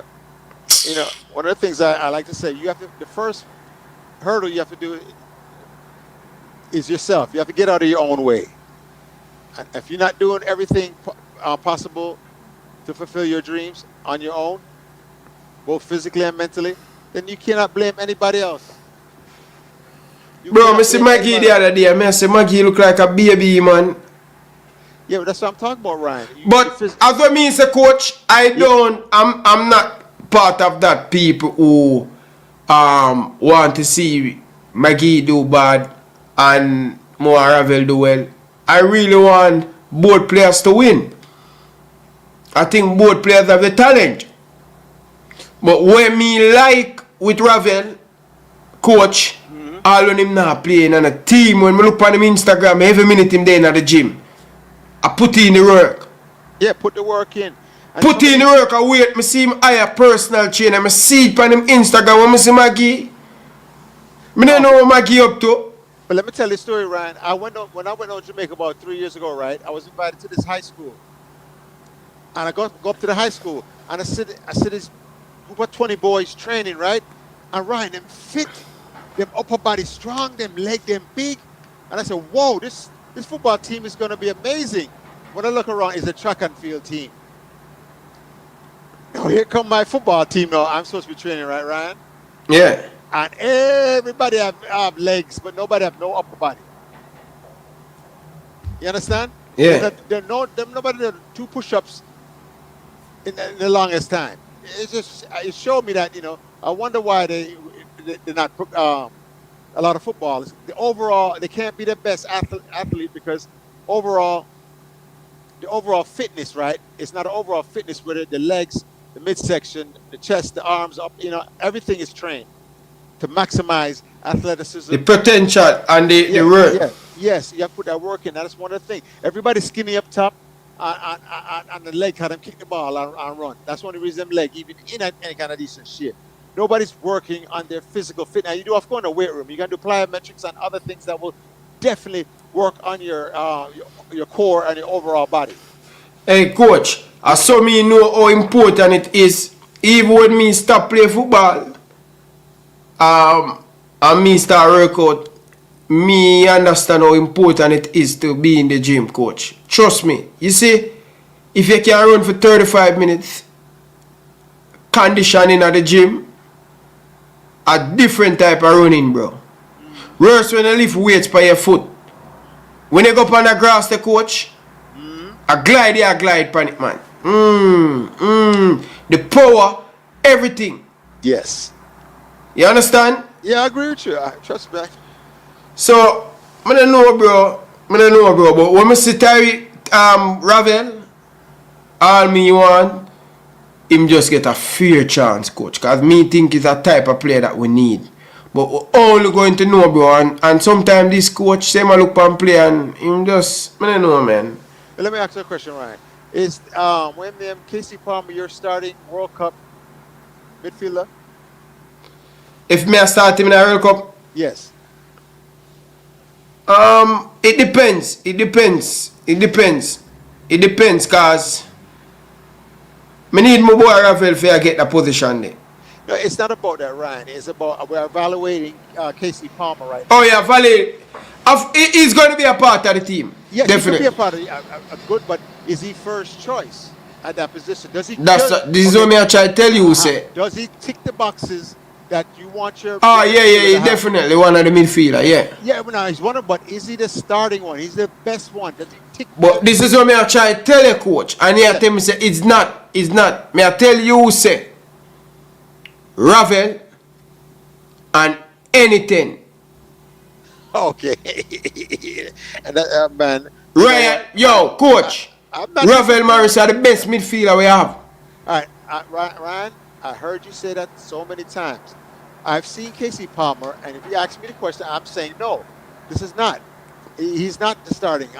Casey Palmer is not, because he doesn't do. He's incomplete baller. But coach, it depends on what we have. Okay, Ryan. Once again, I need a more complete ball player than Casey Palmer. One who presents the defensive skills as well as the attacking skills, the passing skills, everything and the heading skills and everything else. You understand? Yeah.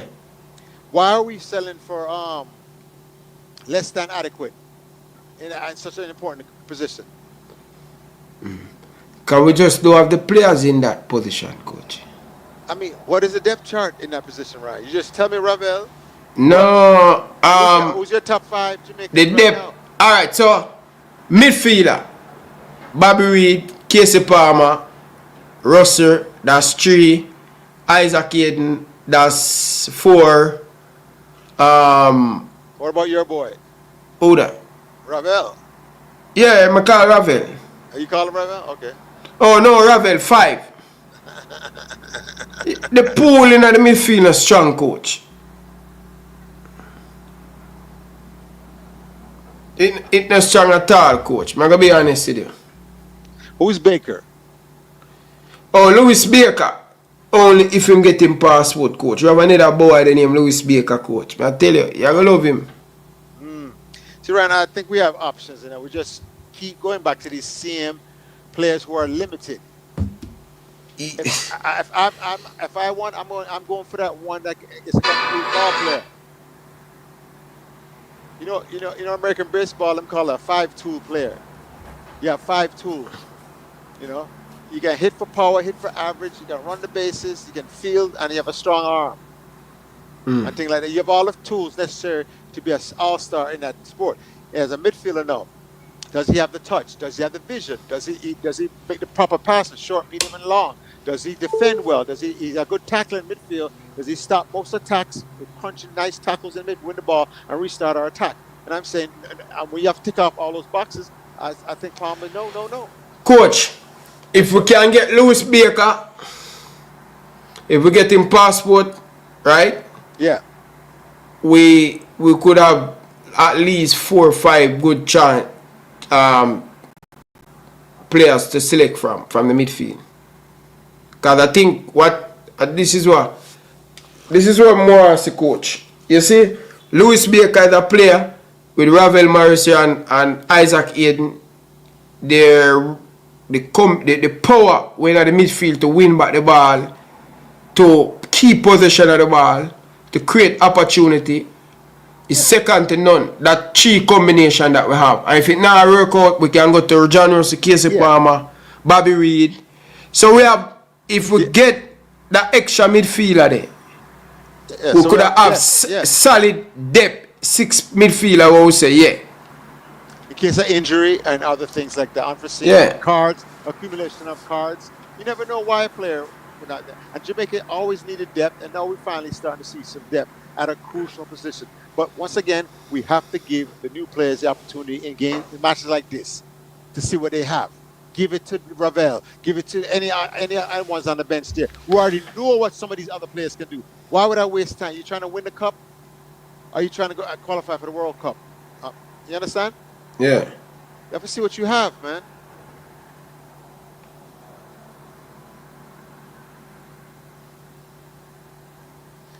Coach.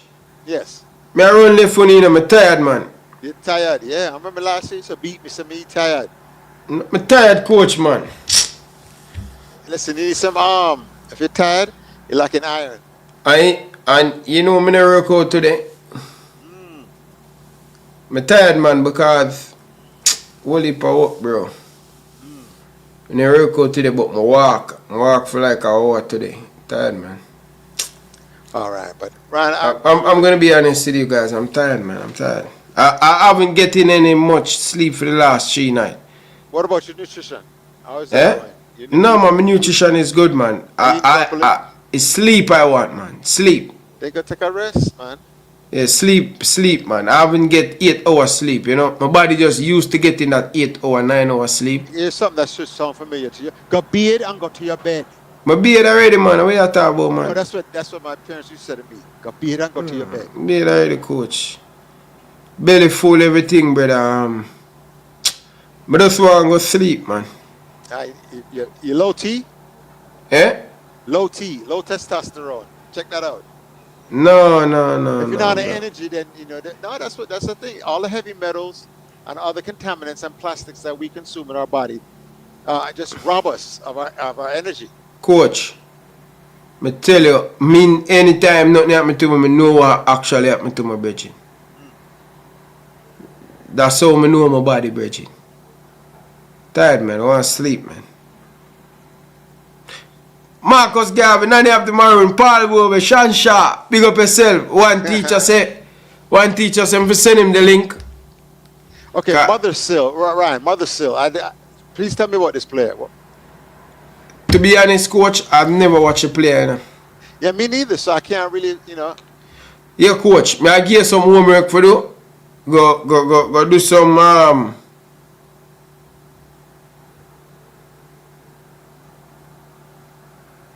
yeah. Go do some research. Yeah, go in there. Yeah.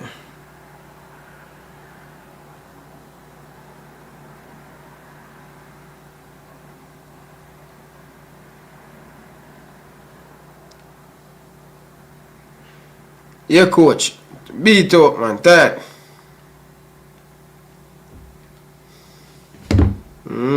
Jump up on a big body girl, you know?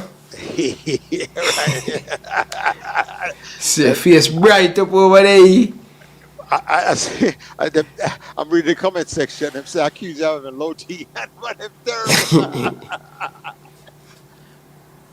Yeah. Yeah, I was what. Anyway, right. Tomorrow half day still. Tomorrow half day I work, so. Jamaicans are something else, man. Let me tell you something about Jamaicans. Jamaicans are something else. Here, boy. No? Listen to your boy, Coach Acosta. Here, boy. I want you to listen to this. Because myself is a real Jamaican. I make you listen. Myself is a real Jamaican. All right. Now, you all realize, though, that Coach Tappa Whitmore defined the season. It's like a lady pregnant for 9 months. So, we at Mount Pleasant now, we're waiting on the delivery date. And the delivery date is May 23rd. Well, Tappa, the baby born Friday night. But guess what? Coach Whitmore, you are not the father.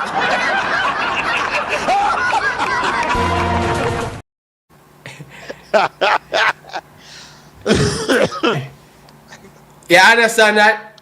Yeah, man. How you mean? You sure? I'm sure. Because last time you go over when him there, you know, you make the girl con you, and take away your money, you know. Chop me up, man. Chop me up. You make the girl chop you over where him there, you know. Hellshire. Macron. Oh, Macron. Bugler. Mr. United, what go on? Them say the picnic were born the 23rd now, top dance, the picnic around Speedy. Oi!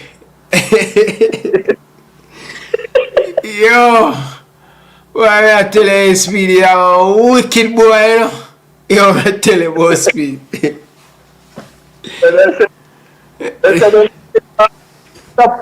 say Whitmore look on the thing and got the local top dance to the thing and run fast. Oh, Tappa make the man beat him, man.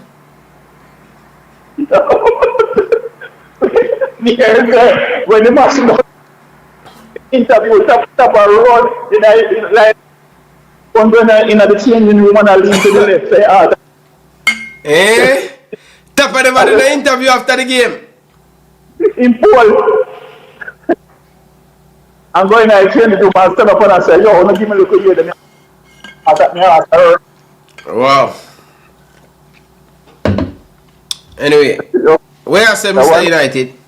Because one king over the ball, play over them, you know, way I do over the but me I tell you, man, shake it like that Costa. Yeah.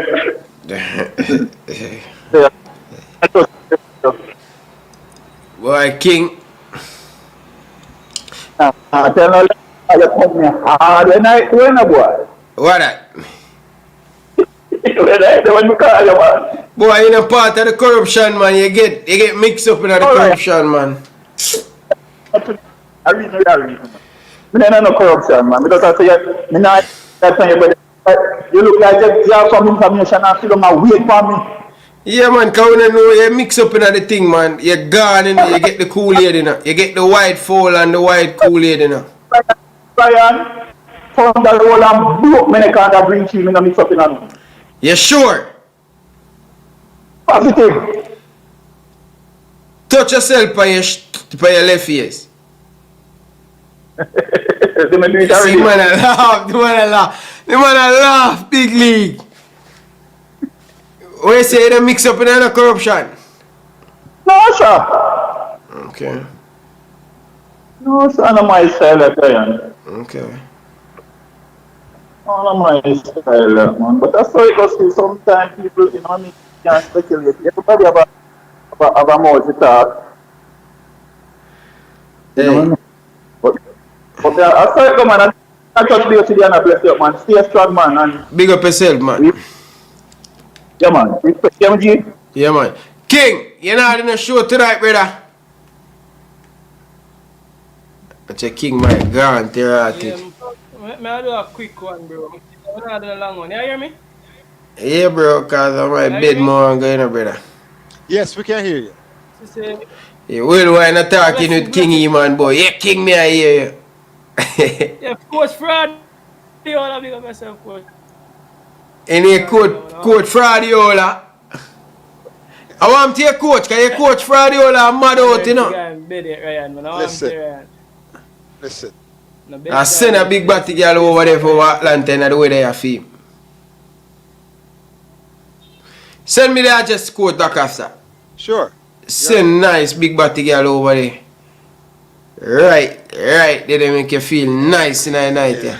It's one thing we do on the shot is in Atlanta is big batty girl. You can manage? Guess who come in? Vibes Cartel come in now. You can manage, Coach? Manage what? I have 3 pitney. You Can't have afford none. Atlanta. A pure blank, you are fire. What you mean? What? Hey! I'm just. Yeah. I know you have 2 kids, but I'm just joking. All right. Can the war wait for your man with the front teeth? No. Hey. What's the other one I heard you talking about now? Eh? Juicy something. What's the one name? Hey, don't bother go there, bro. Don't bother go there with my juicy bunny. Are you crazy? Are you mad? Alright, when I go to Jamaica next week, I'm have Craig Butler come take me to find Juicy Bunny. Yo, back up. No, sir, she don't live in Jamaica. She live in Canada, yeah, bro. Oh, it's Canada. Okay. So Don't do that, Coach. Where? Coach. I might baby that, you know. Be careful what you say, you know. Like the song say, watch your food, old man will dip into your plate. Dip into your, watch your plate argument, you know, man. Watch your food, old man will dip into your plate. What lyrics is that from? What song is that from? I don't know. I bet you can't tell me that. King David, I bet you can't tell me that. We don't know them songs that older than we, man. Yeah, man. We don't know them. It's not older than that shape up, but it's pretty old. Hey, why Daddy J love the fuck? No, that's it's somebody in the comment section say it's called Twice My Age. Shabba Ranks and Crystal. Oh, that's Shabba Ranks?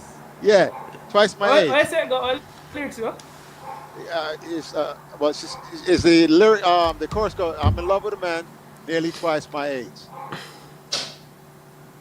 Ryan, play the Twice My Age song. I get that. No, bro, I get copyright, bro. No, and then Crystal's in the she have a lyric, you better watch your food, old man will dip into your plate. That means the sugar daddy coming around the corner while you are looking the other way and take your woman. King, line up your show, bro. Line up your show. Listen. Message me, bro. I gotta brush my teeth and thing, brother. Indiana making a run, man. You be talking nonsense with her. Come on, Jalen Brunson. Cat Anthony for 3. Oh, man. David, you still there? Coach Friday, that basketball they over there watch. Yeah, man, the Knicks and Pacers. Yeah, man, what they one said. You may line up show me in what. Ryan have a shortage in him. Who you bring?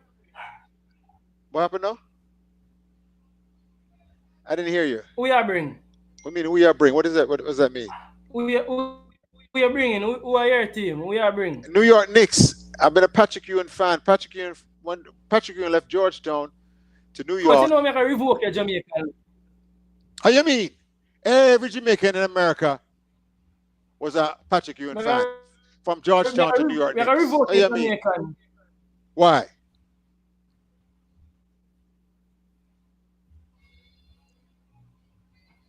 Say I bring Knicks. Yeah, man. You can't be no bandwagon fan.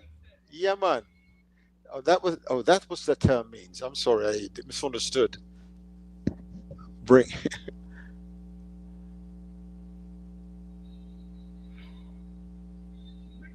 Come on, coach. If you don't know what bring me in. That's one of the Jamaican idiosyncrasies that I didn't understand. No, but if you grew up at Jamaica, you have to know what bring me in, coach. Bring. Okay. Who you bring? Last time I was 6 years old when I left Jamaica, so I can't answer that. Okay. Jalen, bust a tree upon him, Jalen. Bust a tree upon him, Jalen. Bronson, Mr. Bronson. What a pass. Nice. The Knicks up by 16, 6:21 to go. We're going back to Indiana. Indiana wants me, and I'm gonna be there. How much you know about? PS3-1. I bet you don't know what song that's from. No, that's all like a foreign song. Oh my God! It was a remake of a foreign song, but you know. So who did that one then know? Dance or rock, big fish or sprat. Dance or rock. Big fish Grandma or sprat. and Papa. No, man, I don't know that song. Indiana wants me, and I'm gonna be there. New York City's waiting, and I'm. We sang that now. You felt that's laptop here. Can I laptop here? Give me beer trouble. Listen, that's a great Barrington Levy on the chorus. Oh yeah, Barrington Levy. Barrington Levy, the legend, man, living legend. All over the world. But coach, you know, say you not sing the song them properly. Are you not sing the song them properly? It's your lack of cultural awareness is what we're dealing with here, sir. That's what I think it is. You're supposed to know it in that song now. Coach, you not even what bring me in much this. I mean, I tell about lack of cultural awareness. Let me tell you something. Listen, you don't have one culture. You have one culture for deal with me. I have three. Three? American, Jamaican, and what? My grandparents are Panamanian, so I have a Spanish flair in there with the, you know. I spoke fluent Spanish until I was 6, and then took me away from my grandma. You know. So none Mi abuela. What? None. You still speak a little though. Yeah, of course I do, because you have to coach these kids up here, and there's a man. Let me tell you something. Spanish folks taking over America, man. That's why you see the white people in America panic. The Trump and them are panic. MAGA panic. Them coming, and I tell them welcome. All the black people say welcome. Take over, because it can't be worse than them. Yeah. Anyway, so what's going on, man? Were you able to watch the match, Jamaica? What were your takeaways? Yeah, I was able to watch the match, and I did a review of the show. Actually, I did a review of the game the same day. But coach, come like you're not follow Ball Pre TV, you know, coach. You're not following Ball Pre TV. I know the last time you said I haven't invited you on the channel. I can't invite you. I don't have a number for you. I don't have a number for you. Do you know Ryan LFC? Yes. Then you have my number, but you have to make like an effort. Coach. Last time you said I don't invite you. I contacted you on WhatsApp before, so nobody come with them the lyrics. Coach, that is I've Coach, you're searched Coach capping. DaCosta, Coach, and I will stop come the up. capping. Coach, stop the capping. The cap. First of all, you're Captain Jamaica. Cap. You're coming there with nonsense. You know. You know what capping mean, Coach? You know Yes, what I know. capping mean? Of course, I live in America. I know capping way before you know what capping mean. Oh, yeah, capping is an American word for real. Yes, of course, American phrase came. Now, listen, let me ask you a question because I didn't know this dynamic was in place. The people that support Ravel are enemies with the people that support Tariq McGee because they feel if one does well, the other one, so they're like really root for the other one to do poorly and things like that. Is that true? I kind of get a feeling there as well, but it don't make no sense because I think that if you like Ravel's style of play, you automatically should like Tariq McGee's style of play because two of them are kind of touch players. So I don't understand why some people like one and don't like the other. That shouldn't be the case, but that is the case, it seems. Yeah, but Why see, that's the problem with it though, because one thing I found out about Jamaican fans, once them have them baller, they not see nobody else. It's just that player. Yeah. And they support them good, bad, or indifferent. It's just I think if you're a Tariq McGee fan, you're a Tariq McGee fan no matter what. And it can't be that way. You have to be open-minded when it comes to the national team. Because these are the people who represent the national team. If Tariq McGee had put in the work and worked on his body, worked on his game. Because did you see the video of Leon Bailey working on himself? Leon Bailey looks strong, finishing right foot. I mean, just look, working out. Did you see that video? Yeah, man, I see the video. Yeah, man, that's what when I see that from. I remember Tyreek was working out with Craig Butler, and I seen that workout and things like that. But what I want to see is videos like that, and then you see the strength coming into play, the strength and differentness. Sorry, I'm watching this New York Knicks team. We need to, man, kill them, Claude, man. I mean, put these pesky. Coach, the thing is, you see. Yeah. You see how you view football at the moment. You view football through the lens of a coach, right? And you have a lot of fans who don't even understand football on the level that you understand football, because I guess you would have been through certain level of coaching, so you understand football in a different way. So that's why you view football or you've already understood it. However, you have a lot of fans with know what. Yeah, hear me, Coach? Yeah, I'm hearing you. I'm just watching the Knicks. Sorry. You know, like the certain basic routines and stuff. But so the way you talk about football, you're literally looking at correcting errors. You understand what I'm saying? You're looking at you're looking from a really errors. So sometimes I wonder if you still enjoy football because the way. No, that's a very astute question. You're like going in and out. Can you hear me? Hello? Yeah, I'm changing over my laptop because that's the issue with this laptop. Okay. Will you hear the question? Yeah, that's a very astute observation you've made right there. The problem when you're a coach, right, and you coach for so many years and so many teams, right, you don't get to sit on and just enjoy the game unless it's something that you're not emotionally attached to, especially something you always finding fault with everything that they do wrong, because once again, I remember from a Reggae Boyz coach, Jermaine Hugh said about me, that I'm too much of a perfectionist. I don't let the players get away with anything. They have to do it the right way all the time, and that's the mentality that my coaches taught me. So I don't, when I start to watch the ball game, I see the flaws and I see the bad technique and I see the poor touches and I see the thing and the bad decision making. Me and Ryan was talking about when King got that yellow card. You remember King got the yellow card against Trinidad? You still working on your laptop? Yeah. Well, King, he dove in and fouled the man and got a leg card. And he had a defensive position. All he had to do was contain that person and drop.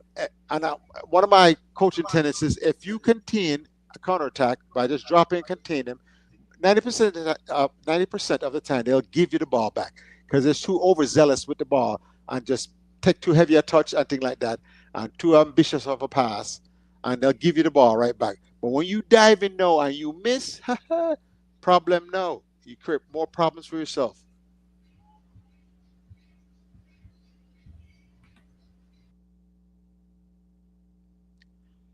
Hey, Mac City, Jermaine Hugh, a legend that never got enough.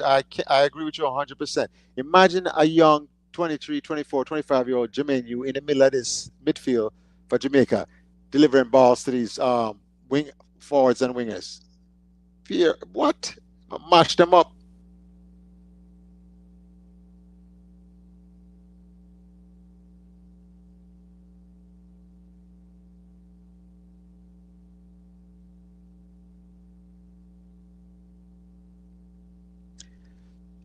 Okay, Mr. Marcus Mosiah Garvey. I would like to see Coach get a USA team and coach because it's easier to sit and watch a game and see the issues, but could he do all that he say in a live game? He talk knowledgeable. Been there, done that thousands of times. Question asked, question answered. So, come with all in the questions. Coach, you're alone on the program now. Yes, it's Coach DaCosta time. Ladies and gentlemen, good evening and welcome. There's somebody messed up big time. Them left Coach DaCosta alone with all of Uno. So come in with the questions and the comments so I can mash up someone. I do have Ryan for hold me back when I come with no rudeness. Yeah, man. 876 Jam Rock. Big up yourself. Mac City, before you go, do you think New York can beat OKC? Oh, wow. You got to make it to that finals, though. It's still a task here. OG Anunoby from the corner for three. He misses it. Rebound taken away. Stolen by New York. New York with another chance. It's 2:48 to go. Big Cat drives the baseline. Big goes for the big dunk, but he lays it in. And it's a three-point play pass to. So the Knicks are going to look like they're closing this one out. And we're going back to Indiana. That's why I started singing that Barrington Levy song. Indiana wants me, and I'm going to be there. New York City's calling. Spreading good vibes all over the world. Hey, that's what we say. Ooh, ragamuffin. I don't know the lyrics, but anyway. So it looks like one of the things that you guys understand, when you are an experienced coach, you've seen that, but like a lot of matches and things like that. You've seen so many matches, so many tournaments, so many this, some of that at different levels. You get to understand to see it from a practical standpoint. It's not a classroom thing and it's not a book thing. You understand that? It's actual game experience, game management experience. So when I look at the thing, it's a different eyes than the average person. And someone who don't understand that and think it's arrogance. And no, it's just experience. I'm not smarter than nobody. I'm just more experienced with the thing. Anyway, so David, you back?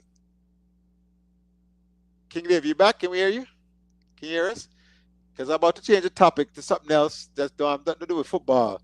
You know them discover oil off the coast of Jamaica? I can't hear you. I cannot hear you, King David. I cannot hear you. I cannot hear you.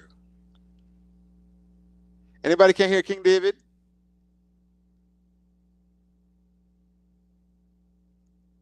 Hello? And the Knicks. 108-90. The Knicks blowing out the Pacers. Indiana moving up. Wait. I finally can hear you. I didn't know that I was back. Yeah, you was mute. You were mute the whole time. Hold on, yeah, I can hear you loud and clear. Different laptop. Wait. Coach, you hear me? Yes. I can hear you. So one of the questions I hear from the comment section is, will the coach make any changes, Tycoon said, in the starting line to the team? What is your opinion on that? What line and then what would you change? Nothing. Absolutely nothing. Yeah, idiot. Coach, this me coach say yeah, man. Yeah, idiot. Coach, me I got continuity. What would you change? Okay, so what is the what is the point of winning a meaningless term like this, right? I want to see the new players to see what my choice is going to be for the next World Cup qualifier, which is June 10th. That's not very far away now, Mr. David. Well, see, the problem is it is not serious people. JFF is not serious people. These coaches are not serious coaches. My goal is to make the qualifier for the World Cup. That's number one. I would love to win this tournament, love to play well and things. So I'm going to see as many players. If Ravel is going to be the answer for me in midfield, he's starting the match, and I see it, and he's going to expose himself, or he's going to live up to the billing. You understand? Coach, I'm agree with the 110%. All right, watch this. In the first game, coach, I thought that we would be able to see more players. It's kind of crazy that it's only 3 changes that were made in the first game. That's crazy in itself, you know. But then, when I look at the state of the game, coach, I realized that the coach really wanted to win the game. And also, there's 2 things to take into consideration. One, the coach spoke about winning the game and the importance of winning the game in terms of our ranking. 2, in terms of our ranking, it's also important to win these games because apparently the next round of World Cup qualification, the group that we will be in will be determined based on our ranking. Yes. As much as we wanted to see all of the players them, I think the coach really had a decision to make. I understand. The players them are win the game. You're talking about next round now. What about this round of qualifying? Which is more important? Which more important? So remember this round of qualifying to make next year's World Cup, or doing well against Nigeria to have a good position, a good ranking for the 2030 World Cup. Which is more important to you? Which is more important? No, you have to do, because again, you have to do well in this round of World Cup qualifiers because it's what's next. And okay, what's so next is the World Cup qualifiers. So that would dictate my lineups and who I want to see, because my number one goal is to make the 2026 World Cup. That's the number one goal. Okay. All right. So hold on, coach. Hold on. Because a nice little reason this you bring up, even though I watch basketball. You have to also realize that I think how it works is beating Trinidad is probably more important than beating Nigeria. Here's why. Trinidad rank lower than we. And I think you lose more points by not beating Trinidad than the points we ever lose by trying or losing. We not lose, because we not like say we ever lose. But if you lose to a Nigeria, I don't think you lose as much points as not. All right. Well, let me make a point to you about the Trinidad game, right? Okay, you remember that Jamaica went up 2-0, right? Yeah.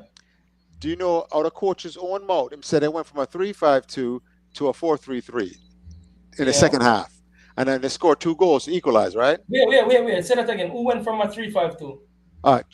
Coach McLaren said Trinidad went from a 3-5-2 in the first half to a 4-3-3 in the second half.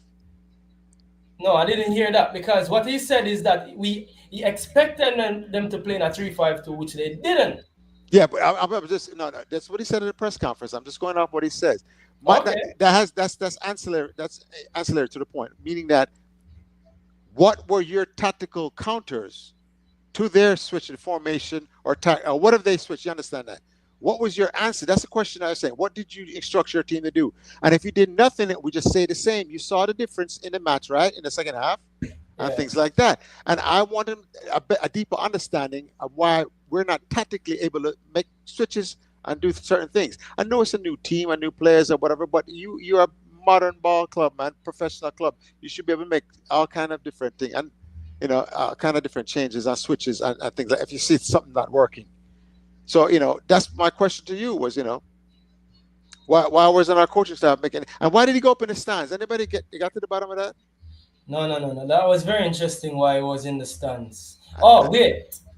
The last time he was in the stands and he was asked, he said that he get a better view in the stand. You remember that? But that's what I guessed during the match when he was up in the stand. I said, listen, old man, we know we can see the field much better and see the movement. Oh, so it's a factual thing then, coach? It's a real thing? Yeah, it's a real thing, man. You can see the field. Like I said, your depth possession, everything else. The Knicks have just won. All of the haters out there. New York Knicks going back to Indiana. Barrington Levy, Indiana wants me. What the lyrics there? No, but seriously, you understand that? And the dread that try to sit next to him. I want to talk to that guy. Somebody in England need to find him and get a good interview. Throw it out there. Anybody in England know that the dread that the roll up on Coach McLaren in the stand? So what was your intention? You want to have a chat with the coach during the match? Coach intense. Coach, I'll fight you, you know what you mean? If it's a real coach, I'll fight you. You know, anyway. My next one, man. What you mean? It's not like Minnesota roll over yesterday and get them belly scratched. No, coach, you know, like how you're here. So on my channel, the other day we were discussing formations, right? Because you don't know try pick a starting level when there's a game coming up. So one of the persons in the comment section said they would use a 3-4-3. You follow? Yeah. All right. So again, coach, I've been coached under a few coaches. I'm not getting a coaching under no bag of coaches, right? However, the coaching education that I've gotten, I've never heard a coach saying that playing a back three when you're defending, when you're playing three centre half, right? When you're defending, doesn't it become a back five? Yeah, it becomes a back five. It's just disguised in a 5-3-2, really, because your two wingers drop back in a good defensive position when they have a chance to defend. So it's less area for those three. Let me finish. Yeah, the three center backs, though, they're more to defend in transition. They defend in that 3-man formation. You understand? Wait for the help to come back before they become that 5-man formation now, and things like that. So it's really a transitional defense. That three. Play some teams that have dominant possession. If you are, you know, the other team gonna drop back and give you possession. You can play that with no problem. You understand? Just watch for the counter attacking. Go ahead. Yeah. So in a 3-4-3, right? Listen, the formation name 3-4-3. I was explaining to somebody that's how I know it. Now 3-4-3, the three usually are three centre halves, right? Yeah. You have two stopper and a sweeper, right? Yeah. Right. So the 4 now, you have two central midfielders, right? Go ahead, yes. And then you have two wing backs. Yes. Go ahead. Right. So now somebody was trying to explain to me that in a 3-4-3, apparently, I guess people nowadays is when they are defending, it becomes a 4. But I just can't, for the love of God, me never get no training where 3-4-3 becomes a 4. I think any 3-4-3, whatever, becomes a 5 when you're defending, because the two white man them in the 4 becomes fullbacks. So I don't understand it. I don't understand it. No, it depends. Okay, during transitional defense, right? Which side are they attacking down? Dictates who goes where. You understand that? So attacking on the right wing is a different thing, and attacking on the center versus attacking on the left wing. You understand that? It's all okay. You have the central 3 defenders, right? But you have 4 across the middle right there in midfield, right? If a team is counterattacking on a wing, the right wing or whatnot, it's a different movement and defensive responsibility for the outside midfielder and the one closest to him and things like that to shore up the defense and during that transition. While the backside, you borrow from Peter to pay Paul over that side until you are able to get back the defensive position. Yeah, turn I and understand face. that. I understand that, my coach. So, all right, here's the thing. The thing that I've learned, even though I have not been told this officially, formations, we are fixated with formations as fans, right? Yeah. But what me learn from my own is that formations are usually your defensive structure. Wrong or am I right? Because if somebody say a 4-4-2, isn't that usually what you're defending more than what you attack in? Well, I'm the worst coach for formations because my favorite formation is 4-3-3. When I switched to that, I started scoring so many goals. My team started scoring so many goals. Yeah. And I'm more of an attack-minded coach. prefer that from when I start off at a 4-4-2. A lot of people start with a 4-4-2 because it's easier to teach, especially new coaches you and can't new miss players. the point, coach. You can't What's the 4-4-2 point? and 4-3-3. What am I saying is that 4-3-3. You just say your favorite formation is 4-3-3. Isn't the formation 4-3-3? Is it when you're defending or when you're attacking? That's the question I'm asking you. Okay, no. Well, it just defines what your responsibilities are going to be. When you're doing what?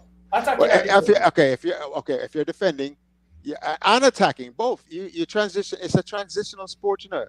Yeah. So when we're out of position, possession, right?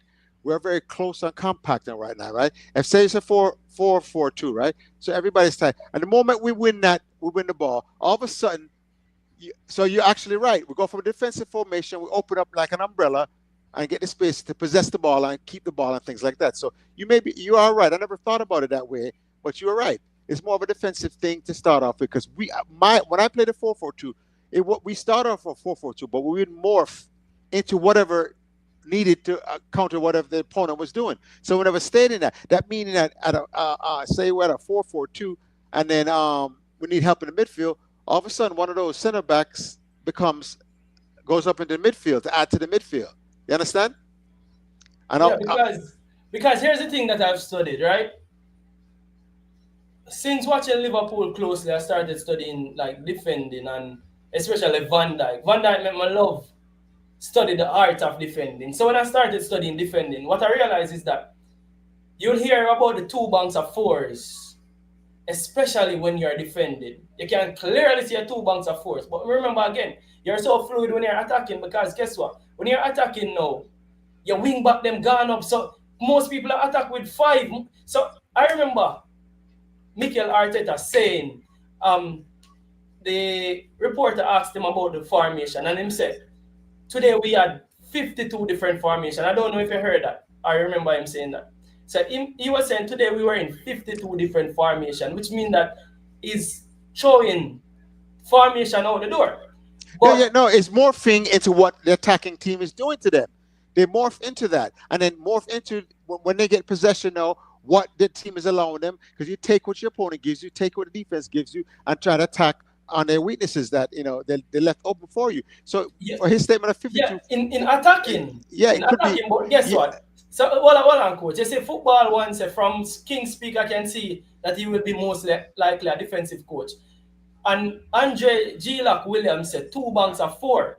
And the reason why I'm highlighting those 2 comments most, Andre Williams said 2 banks of 4 and put a question sign behind it, coach. You see that? What's that? Which way you say now? Andre G. Williams. He's saying 2 banks of 4 and a question sign behind it. You see that? What do you mean by question sign? If you watch football most times you hear the commentators them speak of 2 banks of 4s. That means you have a defensive line. It's 2 lines of 4. 2 lines of 4. 2 lines of 4. 2 banks of 4. Defensive line, midfield line. Well, just say that because when you confuse certain people, then they ask questions like that.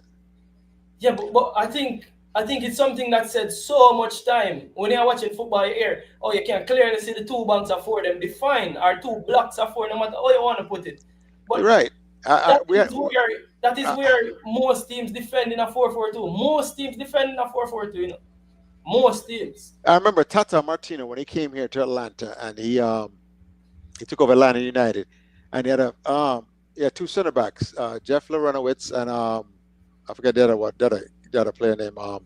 But Jeff Lorenowitz actually started off in the midfield as a defensive midfield, and then they would morph into a 3-man defense, and Jeff Lorenowitz would go back in defense. And I'm saying, why would he start off in midfield then? It would just start him in center back in defense. And Tata was like, no, this is. He had a long explanation of why he did that and the reason why that formation dictates what the opponent's going to do and stuff like that. So different coaches, different things, man. It's very complicated. I mean, once again, not any individual coach knows everything, because the game changes. And when you're dealing with a transitional sport, you go from offense to defense and back. You have to be like the Dutch almost now. You have to be, total football because Yeah, you know it's all a football, but here's the thing, coach. Even see Danny Jet speak of Sule Makala inverting. So, and I think this is where even me learning about the game, some more about the tactical side of the game, you have to learn about rest defense. Because when I heard about rest defense, most persons don't even understand what rest defense means. Because if you ask the chat, without you answering what rest defense is, if I ask the chat what rest defense is, most persons are going to get a wrong answer, you know. Because the average person who watch football don't even understand what a rest defense is or what rest defense is. When I hear the term rest defense in a coach, me think that is the position you fall into when the back line is resting. Because me I try to link rest with what rest defense is. no, when they're not specifically attacking, you know, that's where they rest. When you're not specifically attacking on the team, right? Because the team has dropped back and things like that. If you're, once again, I used to have different thing, right? I used to point when I want my team to go forward. I keep the pressure on them, and when I want them to bring down the pace, I'll slow everything down because you know the defense went on several counterattacking runs. I mean, the opponent went on several. My defense is tired and breathing heavy. We'll hold the ball. We don't attack. We'll make sure that they are able to get a good rest and catch them breath. You know. So wait, coach, what is rest defense? That sound like the structure and positioning of a team's defense when not in possession of the ball. You want a coach, technical answer? Google that, coach. No, but you want a technical answer? I just gave you my answer. The CMP I just said, and then you come here and I try. Say that again. Say that again. What is rest defense? The structure and positioning of a team's players when they are not actively attacking, specifically when they are transitioning from attacking to defending. You understand? I say it's remember talking about transition? No, man, coach. No. Okay, once again. Rest defense is when you are in possession of the ball. You're in possession of the ball. I just said that. You're in position of the ball, but the other team has dropped off a little because you're still attacking them, but you're on the wing and things like that. And I noticed my team is tired because we just repelled some counterattack. You hear me say that?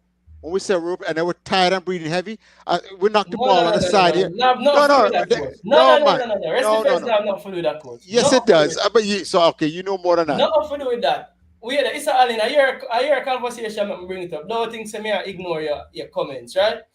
Rest defense. Let me tell you. All right, tell me what rest defense is, because the only other part about it is when you're preparing to counterattack them. And these certain, but it's so complicated, and there's not really one answer to it.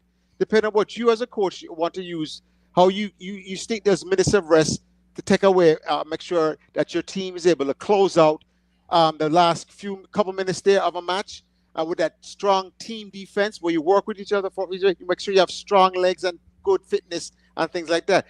That's what a good coach does. He prepares let me to defend. explain to you what rest defense is. Explain to me, Google please. it because I wanted to give you the Google answer.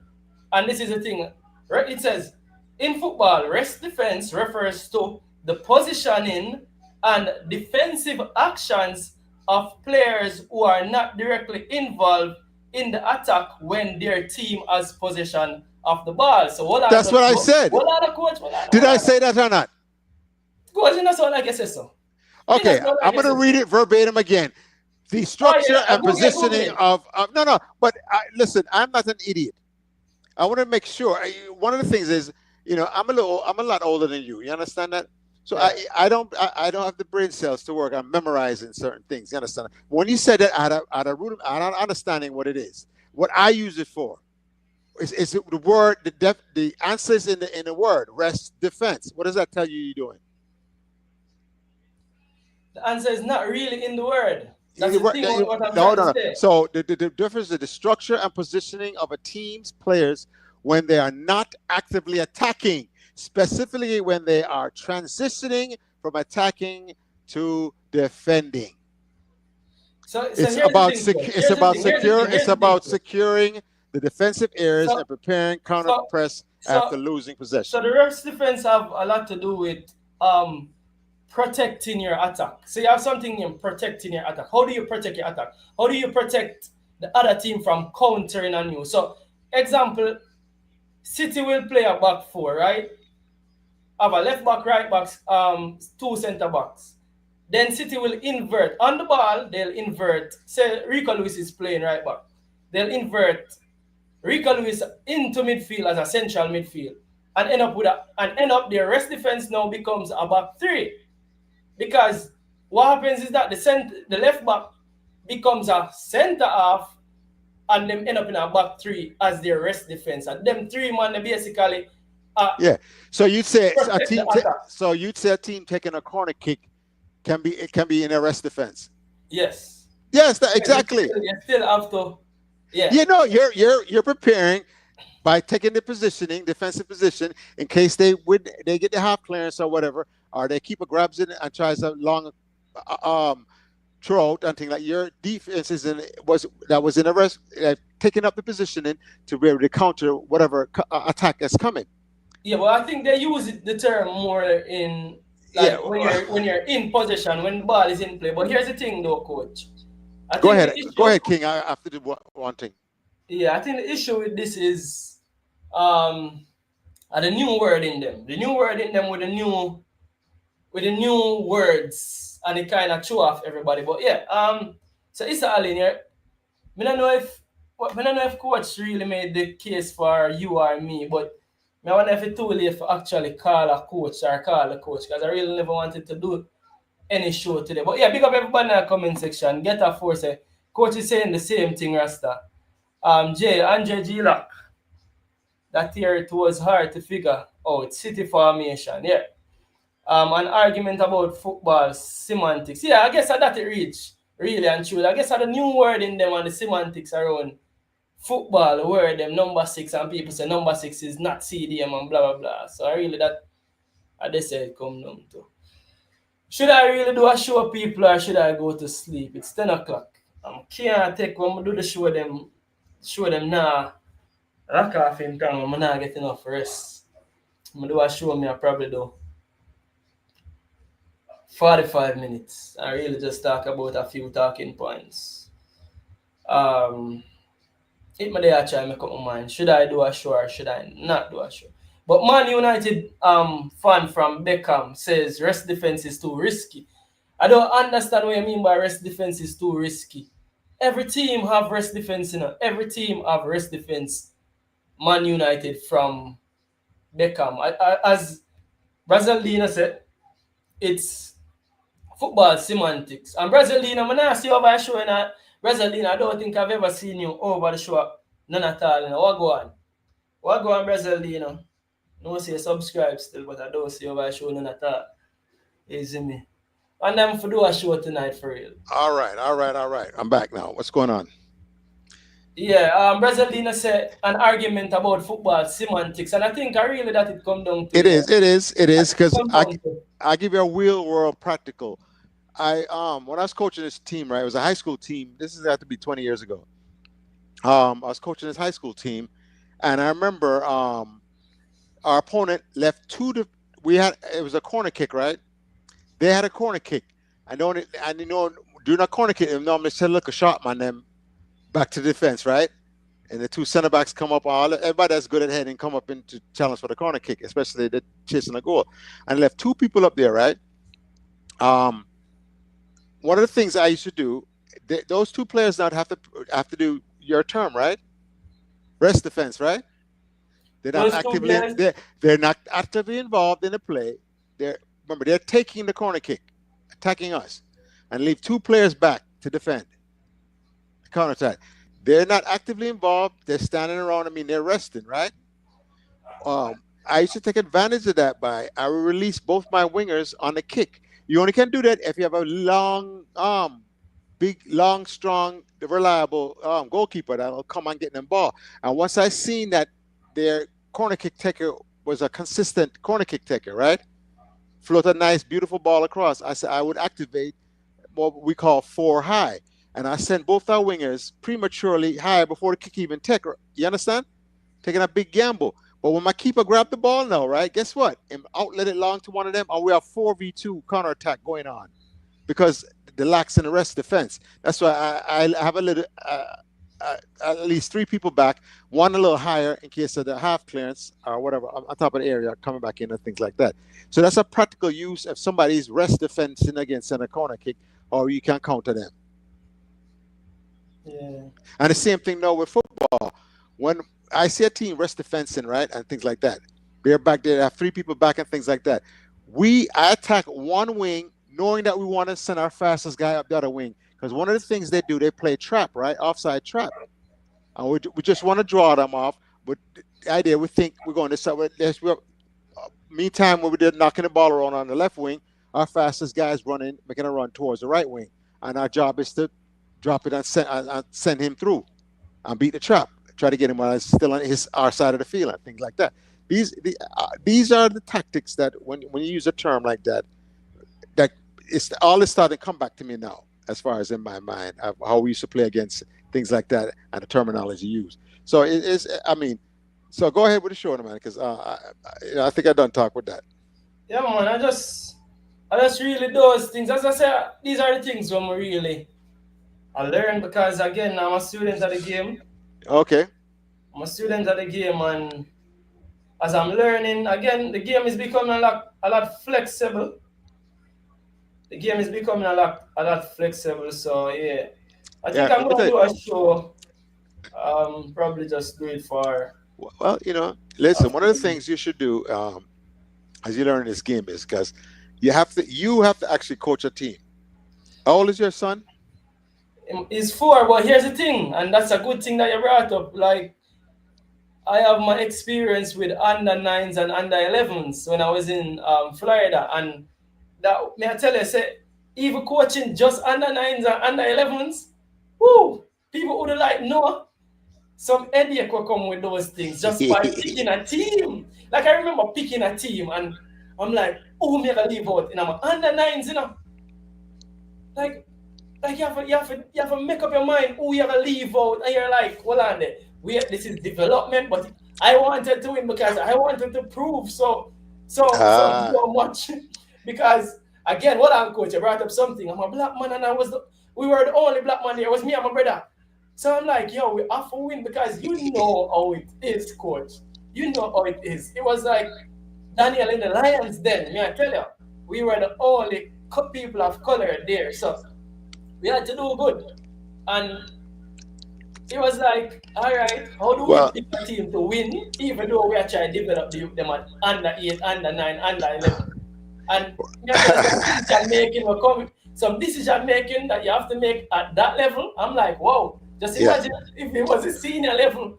How do you leave out somebody? And then the parents them. Because when you pin somebody and the parent them there. No, it's when the pitney start ball. When the pitney start ball. The pitney start ball. Coach don't like me. What you gonna do that pitney? I cry. So just imagine, and those are kids. Just imagine. It gets worse with the adults. How you make a decision and tell a man say, yo, he might get left and in your play. It get rough. Honestly, it's rough. So I tell them, and the adults, I say, you made a decision for me by your training. See, I'm a coach that believes that we win the match during a training session the week before the match. You understand? Yeah. That's when we win the match. And you show me that you're disciplined enough to play the right way, do the right thing. When match time comes now, we can depend on you to be disciplined enough to play the right way and play with a team concept and win the match. Now, listen, I'd have to beat you and your brother as a coach. When I try win. Let me tell. No, I'm saying beating with a belt. Oh, with a belt. During those ages, right down there, we de-emphasize. When I was director of coaching up here at the South DeKalb YMCA, we had 48 teams, right, from U6 all up to U17. And I remember the U6, U8s, I used to de-emphasize winning with the coaches. Listen, it's not important that your child, everybody wants to win, the parents want to cheer, but the development of your child, the individual lead-up skills, the ability to dribble, shoot, pass, and master the ball, that's what's important at this age group. Now, if I gave you the opportunity, your boy's 4, right? Yeah. I said, if we de-emphasize winning on him, just skill development, and him lose 90% of matches and play them, right? At 6, 7, 8, 9-year-old, right? but he becomes a professional in the English Premier League. Would you trade that? Do you hear what I said, right? You de-emphasize winning. He doesn't win that 90% of the matches he loses from he's 4 years old till he's 9 years old. Because we're working on his development as an individual player, his skill development, his individual talent, and things like that. And then older age, then winning becomes part of it because that's tactical part of the game now. Would you sacrifice a little boy losing him the match, but he becomes an English Premier League player? Yeah. Because of early, of course. That's an extreme example, but that's what we're doing. We're sacrificing the early winning of a team sport for the individual development. So later on now, when they're 12, 13, then they start to win and understand what the hard work produces winning. Good soccer players make good plays and good decisions, and that normally leads to a winning thing. And that correlation now they're able to understand it better, and they become much more team-oriented players. And some of these players who only grow up, and their father and them go to goal, don't care about nobody else, just go and kick the ball, dribble past everybody, boom, boom, boom. They don't. Our way now, we still learn the tactics. We want a national dribblers, but they have to be able to pick them head up and understand the game because we know the ceiling is very low if they don't. If the football IQ is not very high. So if they increase that football IQ at an early age, we start to work on that football IQ. So when they get all the players now, they're aware. And we just talked about your Cephas, right? If somebody grab that man can be making so much money, and they don't understand that. But here's the thing on Cephas, because it seems like Cephas has been the talk of the town, which is kind of crazy. Again, when you talk about it, coach, I really can understand from your point of view. Hold on, the coach. Them say I drink. Brazalina see everything. Because Brazalina say I drink grape soda, Oh, and a grape soda, all right. It's not a grape soda. All right. It's Powerade Zero. No sugar. Big up Powerade Zero. Yo, Powerade Zero link up. Elite Sports. Brazaldinho? It just get some free record advertisement. Big up yourself, Brazaldinho. Listen, I respect Brazaldinho, man. He's the most sensible. Him, Danny Dredd, and two other one of them is the most sensible ones on here, man. Brazaldinho, them. It's a logical way of thinking. I mean, you can't argue it. It's hard to argue with people who have a logical way of thinking about things. It's all based on logics and intelligence and knowledge and football knowledge. And Brazil, Zeno have it. Danny Dredd have it.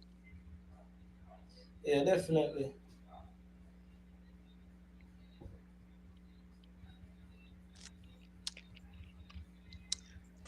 You want to get two? I have some rum punch in there. Rum punch? Yeah. Oh, that's it, good. So you got your rum punch in the Powerade bottle? Yes, it's purple. You old smuggler, you old bugler. I don't drape up Ryan yet. Ryan set me up the other day. What? Terrible man. Come left me on the air with somebody they cussed me out the day before or something like that when I went on I think JT program. Really? Yeah, man, just terrible, man. I said, Ryan, you can't do this sort of thing. But, as a mature, older person, you just move on. You don't hold a grudge and thing like that. Yeah. But, man, set me up bad. Sorry, Ryan, still, man. I'm sorry for you invite him over the show, but I don't know. What day I try? The Costa, I sit here, the Costa, as a big man, how can you be drinking grape soda at 11 p.m.? I'm not drinking grape soda, Brazaldinho. I'm drinking grape Powerade Zero. There's no sugar in that. It's just electrolytes, so I have a nice night's sleep. You understand? Get my electrolytes up and nice. I don't. My mind doesn't wander. I'm not dehydrated, and I seem to have a better night's sleep when I drink one of them. You understand? That's why I'm drinking it. Thank you. When you get old, you're gonna find out. You soon find out.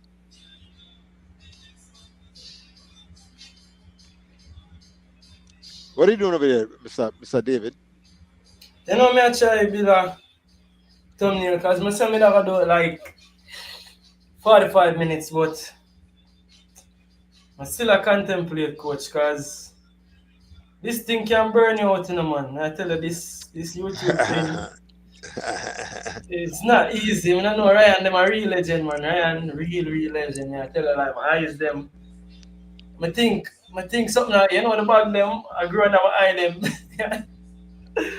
I'm just, you can't believe Ryan did this for years, man. Yeah, man. Ryan, 2018, 19, something like I'm that. going to take my cap off, man. Salute to a real legend, Ryan, man. It's dedication, top notch, different level.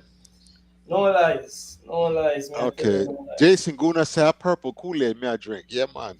As long as they say the purple drink, you know what them the drug, the man them drink for get high? The purple drink or whatever. I don't know if they have that in Jamaica. You know, So you know, I call the purple Kool-Aid for you, because it's, you know, it's Power. I told you that it's Power Zero. But one of the things is, do they have the purple drink in Jamaica? No. We don't know nothing about them. So when I reach Oh, this man. yet. When I reach this yet.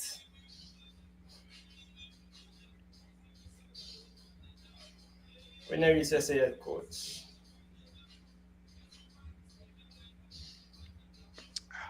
Anyway, what are you doing over there, man? You want me to take over?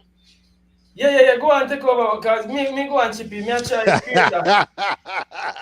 No, me I try to create a thumbnail. Jason going to say the Costa and that syrup. Scissor. Oh my God. Oh my goodness. When I want to talk like that, oh my goodness. Who's that the YouTuber? Who that? By the way, I love my say this, you know, so Jason Guna one of my favorite YouTuber them, by the way. I've said that a few times, like Jason Guna, level-headed, as you say, as a YouTuber, and I'm favorite YouTuber them, man. Pick up yourself, Jason Guna. Yes, sir. Can I help you? You all right? Come here now. Tell him go on in bed.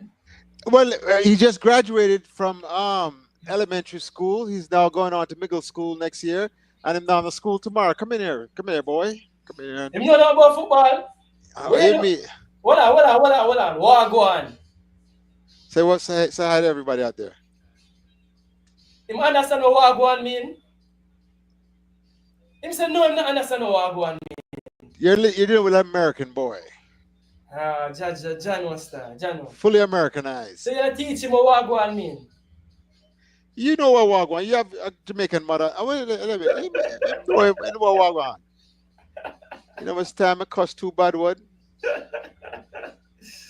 I remember my mother was trying. I said blouse and skirt, and my mother went crazy. I said that's not cuss word, but to all the Jamaican people, that's a cuss word. Mr. Balpree, is that considered a cuss word? Blouse and skirt. Blouse and skirt are one decent cuss word still, to be honest. How is that a cuss word? You're saying blouse and skirt. Well, I'm sure that if my little son says blouse and skirt right now, it depends on the age where you're at. Blouse and skirt are kind of, it's not so bad for female age. For female age, it's not so bad. But if you're younger, you can't really say blouse and skirt in the household, because it's like you're practicing. It's like you're practicing to say the word. Blouse and skirt is a cuss word. Oh my goodness. Yeah, I got cussed out. Yeah, get some lick for your mother. I say, boy, I practice for cuss bad word in ya. Oh my God. I remember as a kid getting cussed out for doing this. You know, you come in the house, right, but you don't lock the door behind you. Yeah. I remember my mother, auntie went off crazy. You want them come in here and kill up my and big bad word. Yeah, man. And cut my throat and thing. I said, really? In our neighborhood? And them go after the thing, you know? You want a thief coming here and just take. Anyway, I was like, oh my God, overreaction Monday.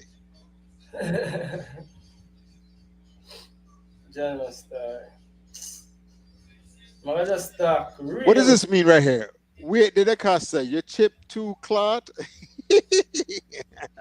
That means I use the words for vis-a-vis the correct. Yes, you can't. What is this? Jason go to say, don't shut the door too hard. Imagine when you shut the door too hard. Oh, that was World War III. With just tactical nukes. Then we use it when he did something else. Then bring out their full-fledged nukes.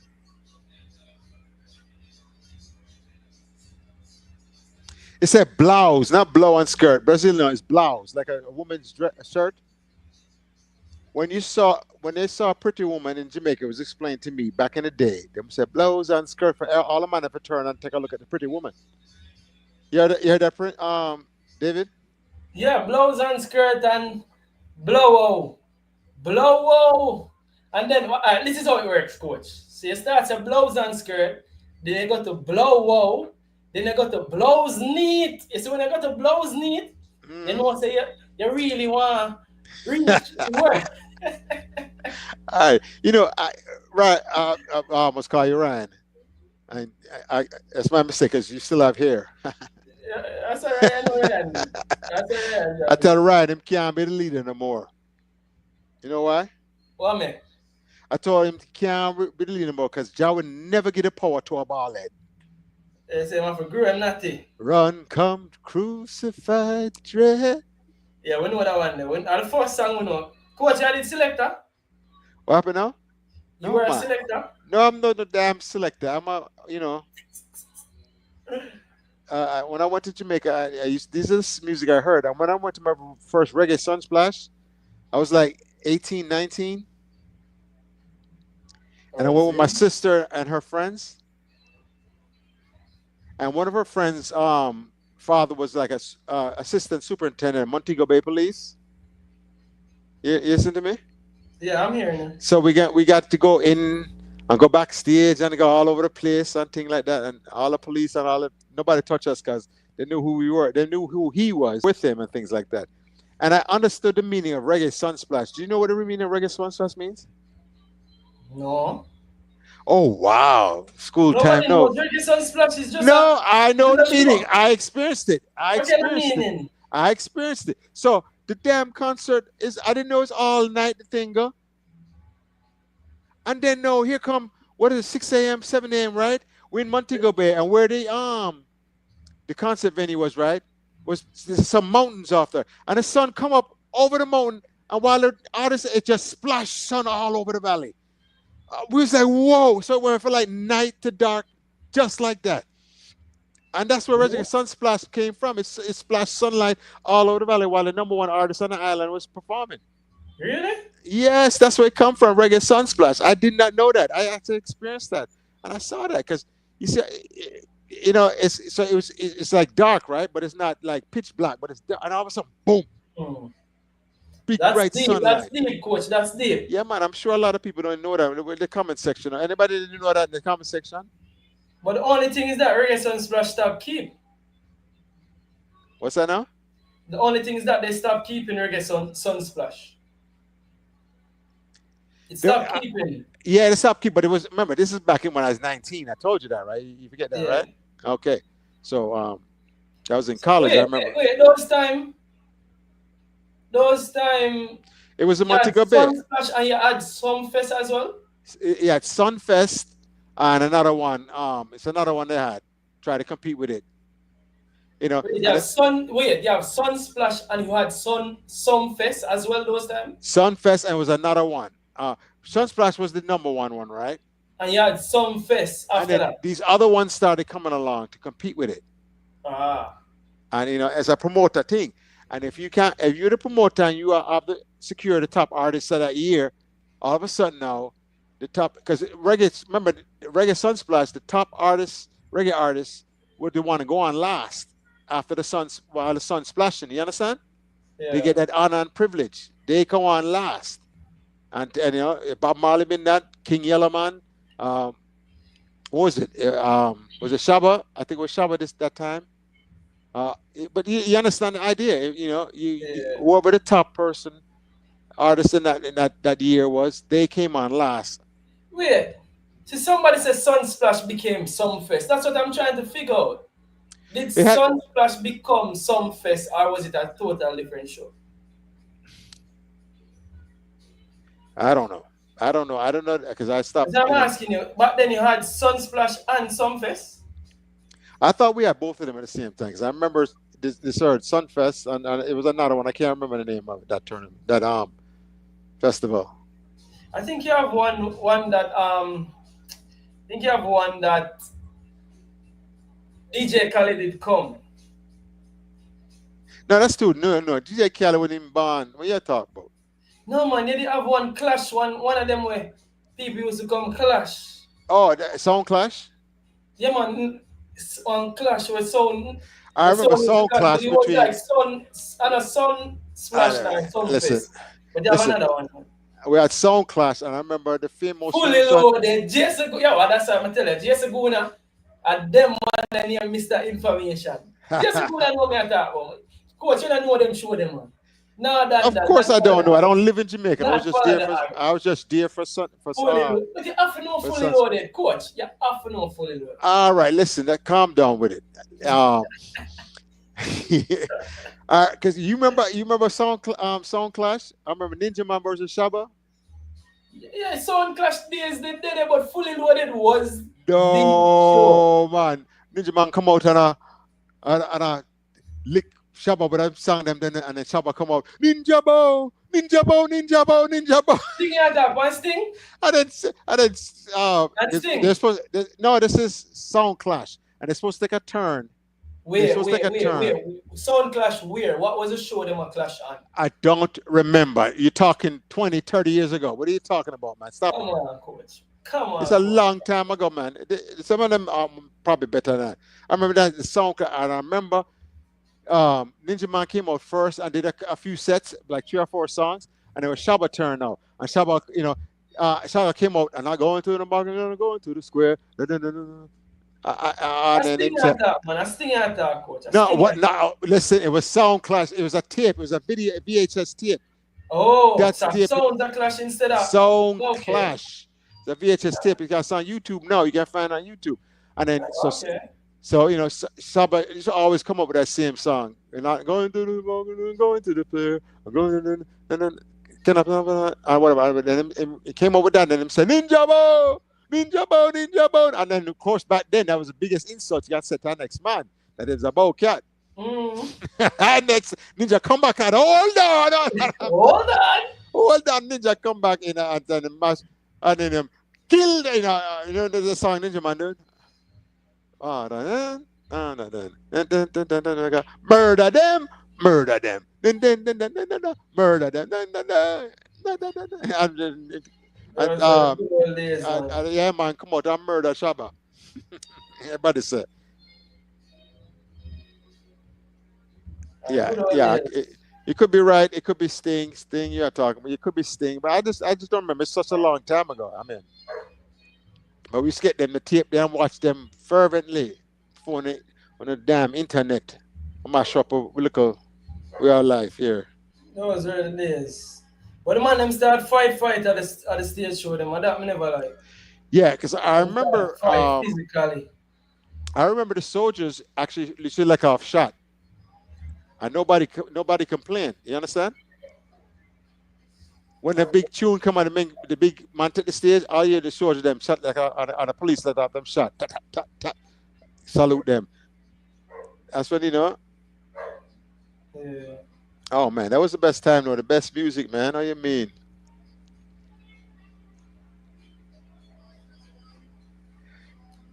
Well, you know what? Somebody said, Jason, was it Dan said, them say you're a culture viewer. No, sir, you can't rob me my little culture, my little birthright. I was born in Kingston, Jamaica, in St. Joseph Hospital. Oh, there's not bother with that. It's just that when you're Jamaican and foreign, you have to try to reclaim your heritage and your culture. So, and when you have parents that are Jamaican, it's not very hard thing to do. Culture. Yeah, they try to accuse me of being a culture vulture. That's when you go up, when you have 2 Jamaican parents that you grow up, you are Jamaican. You experience. We just talk about when everything is the same Jamaican. And I remember specifically in my single digits, 1976 Olympics. We're sitting there. We have one TV, right? And we're living in Hartford, Connecticut. I was in New York. We're still in New York. We're in Hartford, yeah. And we kids now, me and my brother and sister, we were cheering for USA track team, and my parents were cheering for Jamaica, and them cussed me out and throw out the damn room. So we're traitors. We're cheering for USA. We didn't know any damn better. We grew up in the belly of the beast. So you get them indoctrinate you into the culture. That's a real thing, So your parents have to really make sure you retain your Jamaicanness, or else say gone. Take up with it and gone with it.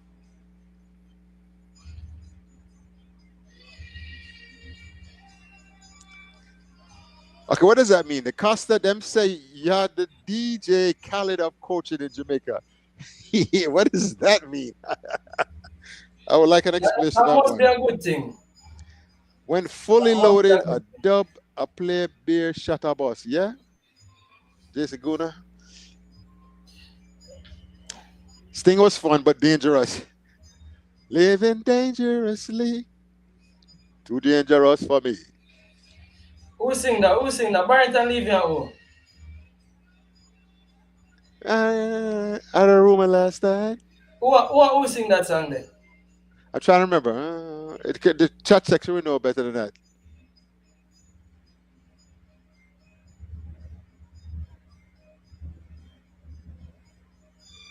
Hey, King, they ask you, what's going on with Warner Brown? What's his status? You hear anything about Warner Brown, King? I'm going to make a link. I'm going to make a call. I'll make a call and find out what's going on. I remember that Jason Guna, one sting at stadium when Bounty Killer said, people dead. I remember that. The fence broke down and big stampede. May have to take cover.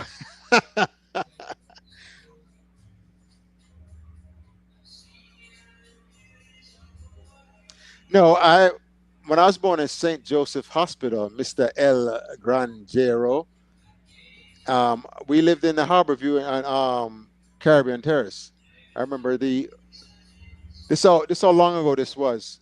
My backyard was the Caribbean Sea, and you had to walk a ways, jump over the seawall, and then walk another ways to get to the water. When I last went back, the seawall disappeared. The water claimed that. And all the way to the back of the house, washed during that one of them hurricane there and things like that. So all I saw was the bare structure of my childhood home, because the water, whatever them storm on the storm surge, reclaim and just capture that land back. So as a child, I vividly remember I have to jump over the seawall as a little boy to walk out to the sea. Yeah, I'm saying global warming, taking back everything. Okay, Duckland Stennett said, Da Costa, you're born at Kingston and make them rob you over Hellshire. Yes, because guess what? I was with and I didn't call them name. I was with two Jamaican coaches, and they asked me, what you want to eat? I says, I would love a good fried fish and bami and thing. And I say, and then drive us 40 minutes to Hellshire. And I was like, oh my goodness. And then when them come, the lady, them teeth, them have the sign, right? The sign says, wait, say now, it says, red snapper, $2,500. Parrotfish, $2,500. But all the fish and the lobster, everything, it says what the thing. And then up top of the sign now, it says per pound. So you're supposed to read, not linear, not on a line, snapper, 25. So snapper per pound, 25 pounds. Them teeth. And then she didn't weigh the fish. So she said, I'm going to take out 2 other fish out of the cooler that's similar in size to the one and weigh them. And next thing you know, there's 3 pounds for each. So $2,500 each plus the back. What? Big bill come, man. Damn teeth, them. And it's only because I didn't want to because the other 2 courses, this said, let's just get up and leave. Since them wanted them the robbery. And I said, no, man, I can't just leave, and not pay. And the damn woman just, So to pay for everybody? Okay, who's making joke now? Duckland Center said, like the Costa was here for the first Port Royal earthquake. Is he trying to say I'm old? Come on, coach. Everybody know this. You're not young. Costa, how you remember that on VHS? That's because I'm old. That's what we saw VHS. We not damn internet because look upon that. You had to wait for the tape them to come, and then the DVD them was next, a DVR. But that's what they say. Who's this right here? The Dan said the Costa get chopped, yeah. And then one below Donovan Bennett, Foreign accent, $5,000. You're right. Oh my God. I was in Jamaica, right? And I was with my mother-in-law, right? And her helper, the person that helps her cooks and cleans at the house or at her house and things, right? And when we went to the market, they said, David, you can't talk. Because if you talk, we're going to get the higher price. So I just shut my mouth the whole time, right? Yeah, who named David? Me. I'm David. That's my first name. Oh. I'm the original King David. You mean? Yeah, but the original. Back up, boy. Back up. Take a scoot step back. The original King David. Original front teeth, side teeth, gold teeth, and gargan come. See? Alright. Now that's cultural appropriation. Yeah, listen, King David.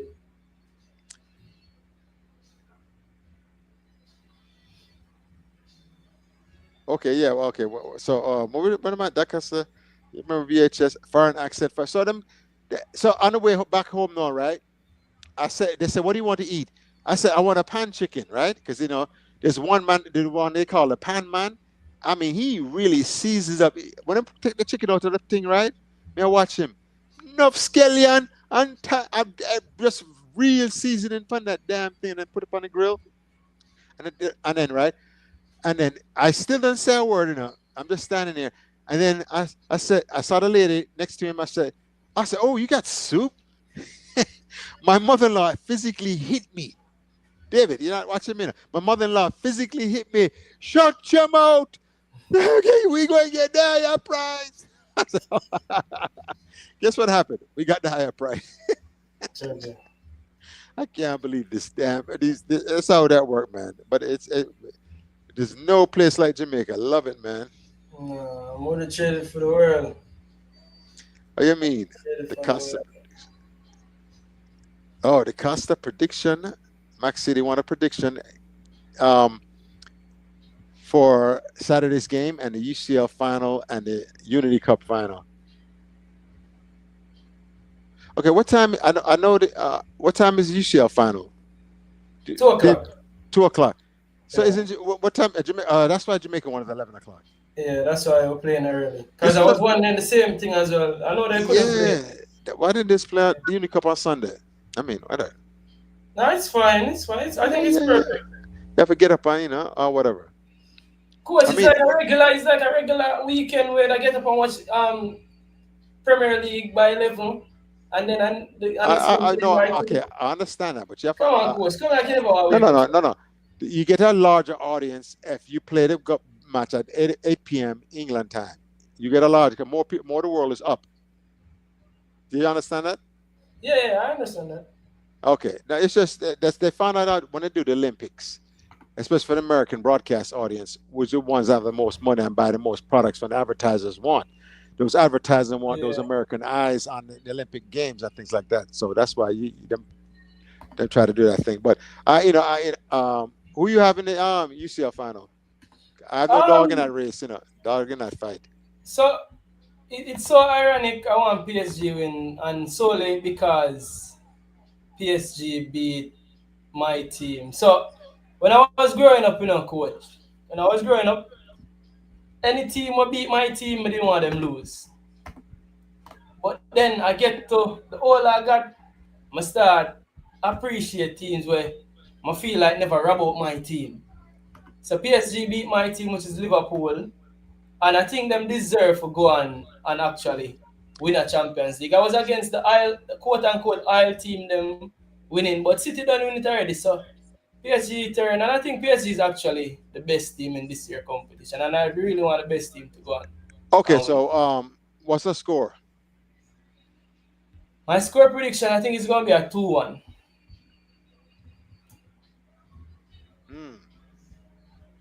2-1 to PSG.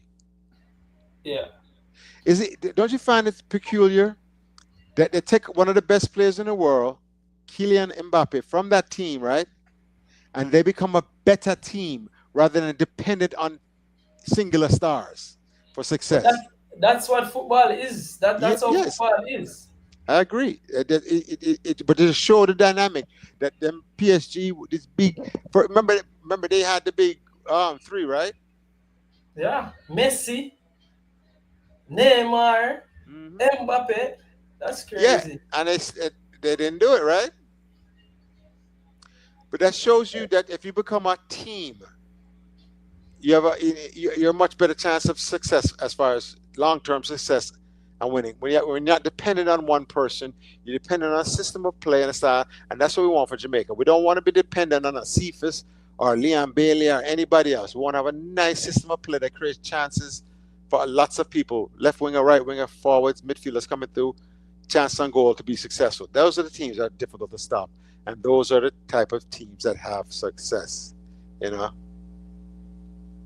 I remember I was an AC Milan fan when them had Ruud Gullit, Marco van Basten, Frank Rijkaard. You don't know about that. Y'all look a baby in your buckle. Mr. David. Hello? Yeah, I'm here, cool. I remember as an AC Milan fan because they had Frank Rijkaard, Marco van Basten, Ruud Gullit. I remember Ruud Gullit was the big star.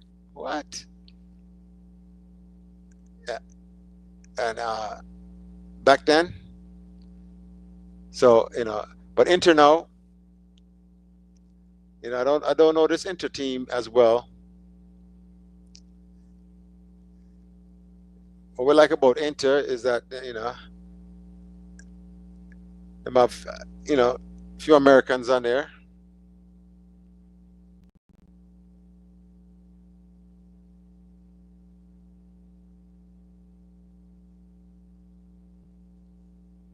Dave, what you doing?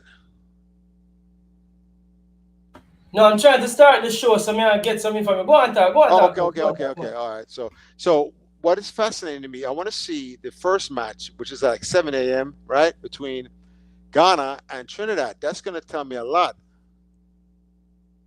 You understand?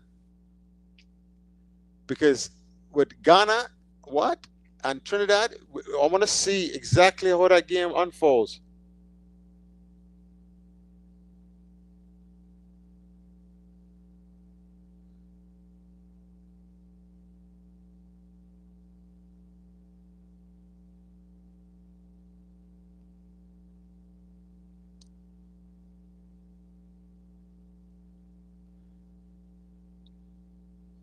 So getting up early Saturday morning to watch Trinidad versus Ghana, and then the Jamaica versus Nigeria. Those two matches are going to be so interesting to me. I just cannot wait to actually watch and see how the top two teams in the Caribbean can stack up against the two of the top teams in Africa.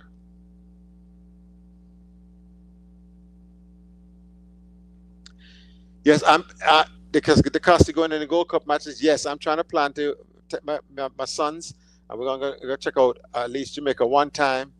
It's just so far away sometimes, man. I wish one of them was in Atlanta.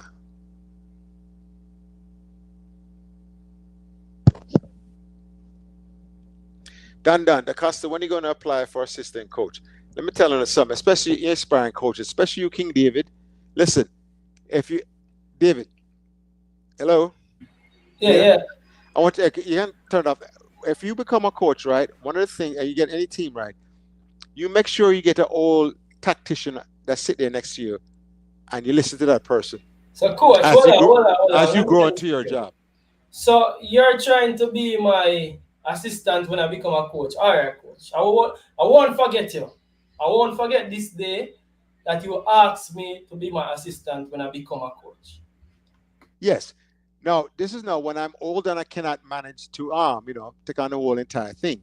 But you have what you call your brain trust on your bench that have the experience to say, Coach, I see this is what I see, and I give you the advice. You can use it or no use it, but whatever. If I got a job now, say I got a big job somewhere, right? I would get my college coach under my staff, pick somebody I trust, whose eyes I trust, who's understanding. And if I met a young coach in Jamaica, I would hire them too and say, listen, yeah, and then make them apprentice and learn more, and then they become better for it and become a better coach. I'm trying to tell you, man, some of them Jamaican and Jamaican coaches are too arrogant. They know everything and nobody can tell them nothing, which is such a wrong approach. All I know, please have somebody you can bounce off either. Don't try to do everything yourself. Not anybody in this world has ever know everything about football. No coach, from the great Italian coaches to the great Spanish coaches, to any of them, none of them, nobody can do this job without some help.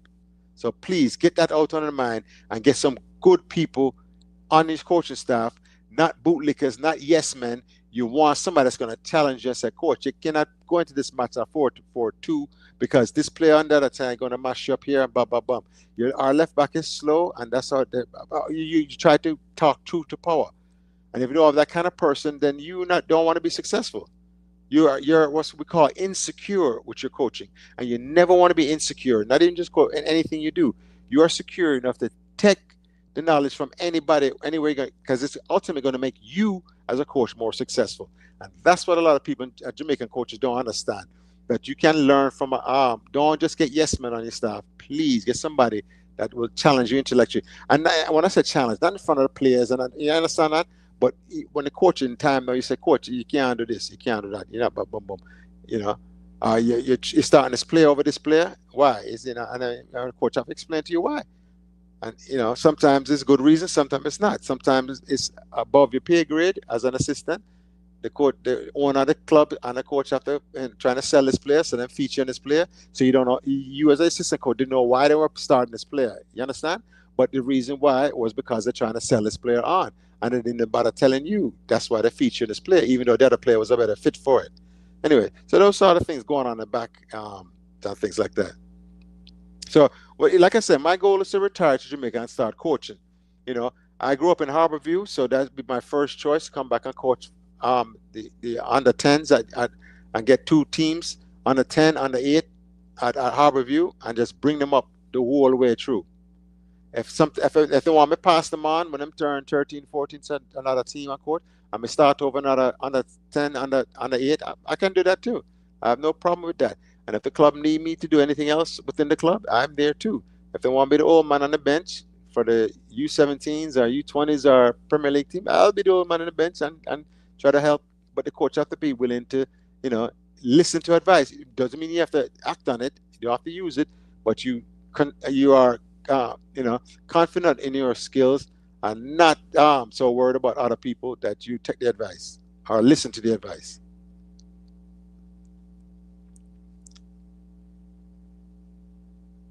So Jason Guna asks, what are your thoughts about coaches in the stands during the match and not on the sideline? Well, I told you that sometimes when the coaches, they cannot see from the sideline whatever is going on that sideline. Because normally as a coach, the seats are a little elevated with the players. In a modern football stadium, that the seats are elevated, several rows where the players and the coaching staff sit. For some reason, he couldn't see. And he's into the game now, so I'm not care. You just want to get to a place, a perch where he can see clearly everything, because something was bothering him. Whether it's the defensive shape, defensive alignment, the this, the that, the midfield, the forward line, you understand? Something was bothering him to the fact where he couldn't see. He had to get a better look at. So he went up in the stands for a reason. The coaches don't go up in the stands because, as you see, they find them going to bother him. That dread pull up on him, try to sit on next to him. Coach McLaren, move. I say, easy, boss. Yeah, come on, So you will have to ask Coach McLaren exactly the reasons why he went up in the stands. That's my speculation. It was just a better angle to see.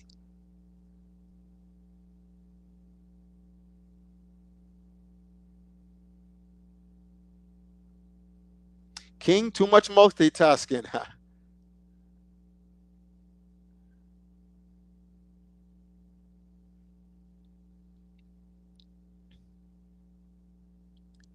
All right, so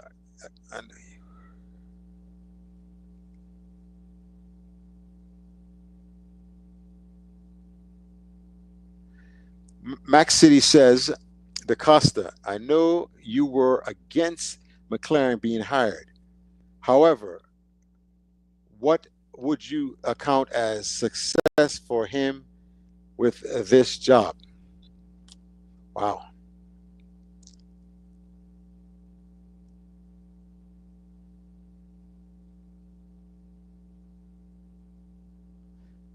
If he continues to get these young ballers that I seen against Trinidad, the Russells, the Burrells,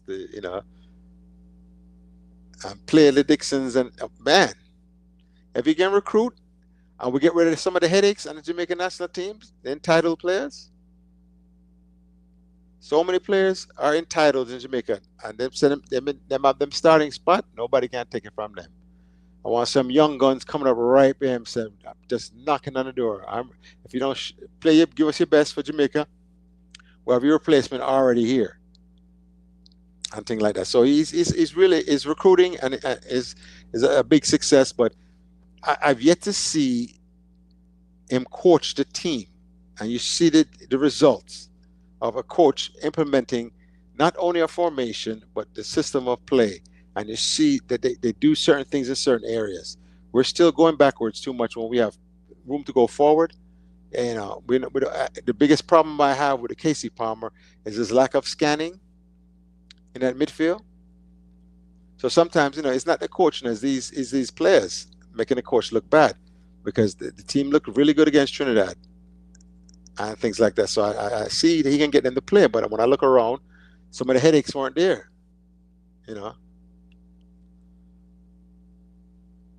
Once again, the reason I'm against McLaren is 64. What is 63, 64? That's not a long-term solution. Who would you recommend to be the Jamaican national team? I want him to be a good, solid coach, 35 to 50, whatever, with energy. Ready to go to work, man, and ready to lead this whole thing. Because remember, he doesn't have to just lead the Reggae Boyz. He has to lead the whole JFF. Because once you sign that contract now, and I can't get rid of him, I'm saying, no, sir, I can't have this, this, and this. If anything is not proper, is not a proper structure in that JFF, he can fight against that and lead us out of the wilderness, and let him hire a proper staff and a proper this and a proper that. Once again, where is the pressure on the government to build us some stadiums and fields? And why? When I say stadium, right, King, that stadium needs to be also a walking trail for the older people to walk and be safe with and things and stuff, right? And parks for the younger kids to play and the younger groups to grow up and things like that, and netball and things like that. We have to have a private-public partnership, an initiative to build those kind of spaces all over the island. And yes, it have a nice little grass field there for a big match to play and things like that with stands and things. Yes, that can be incorporated. And when it's not being used, it's used for other community events and things, as long as they take care of the field properly. And another place for the parents to walk, and then have more quality tracks for the high schooler them to train and track and field and things like that. That's what I'm looking for, as far as we get a new coach. Total leadership of the JFF, not just the Reggae Boyz.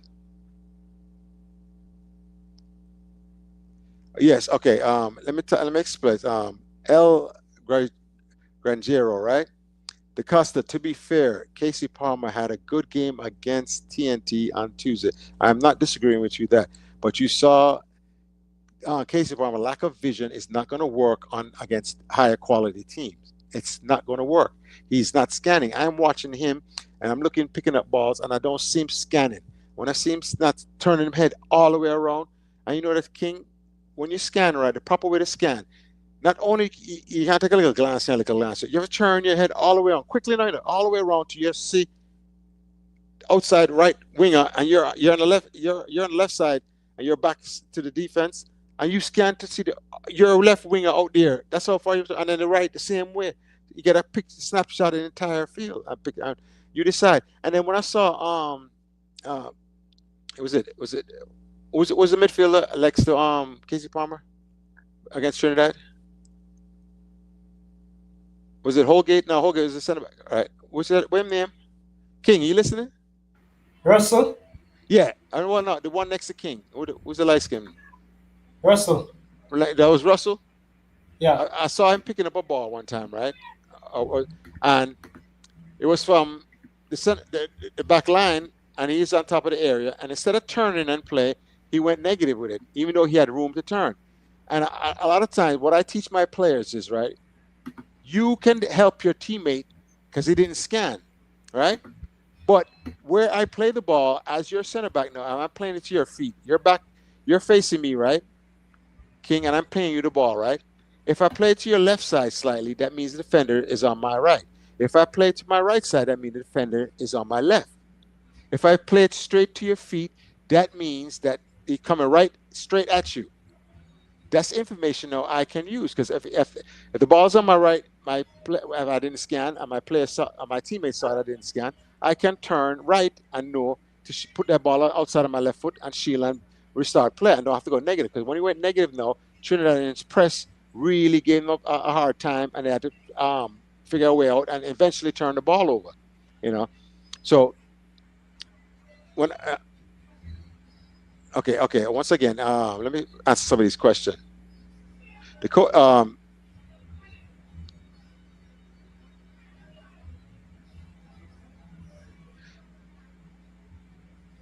What's that? Crodimi, the coach is too soft, and he's still feeling around.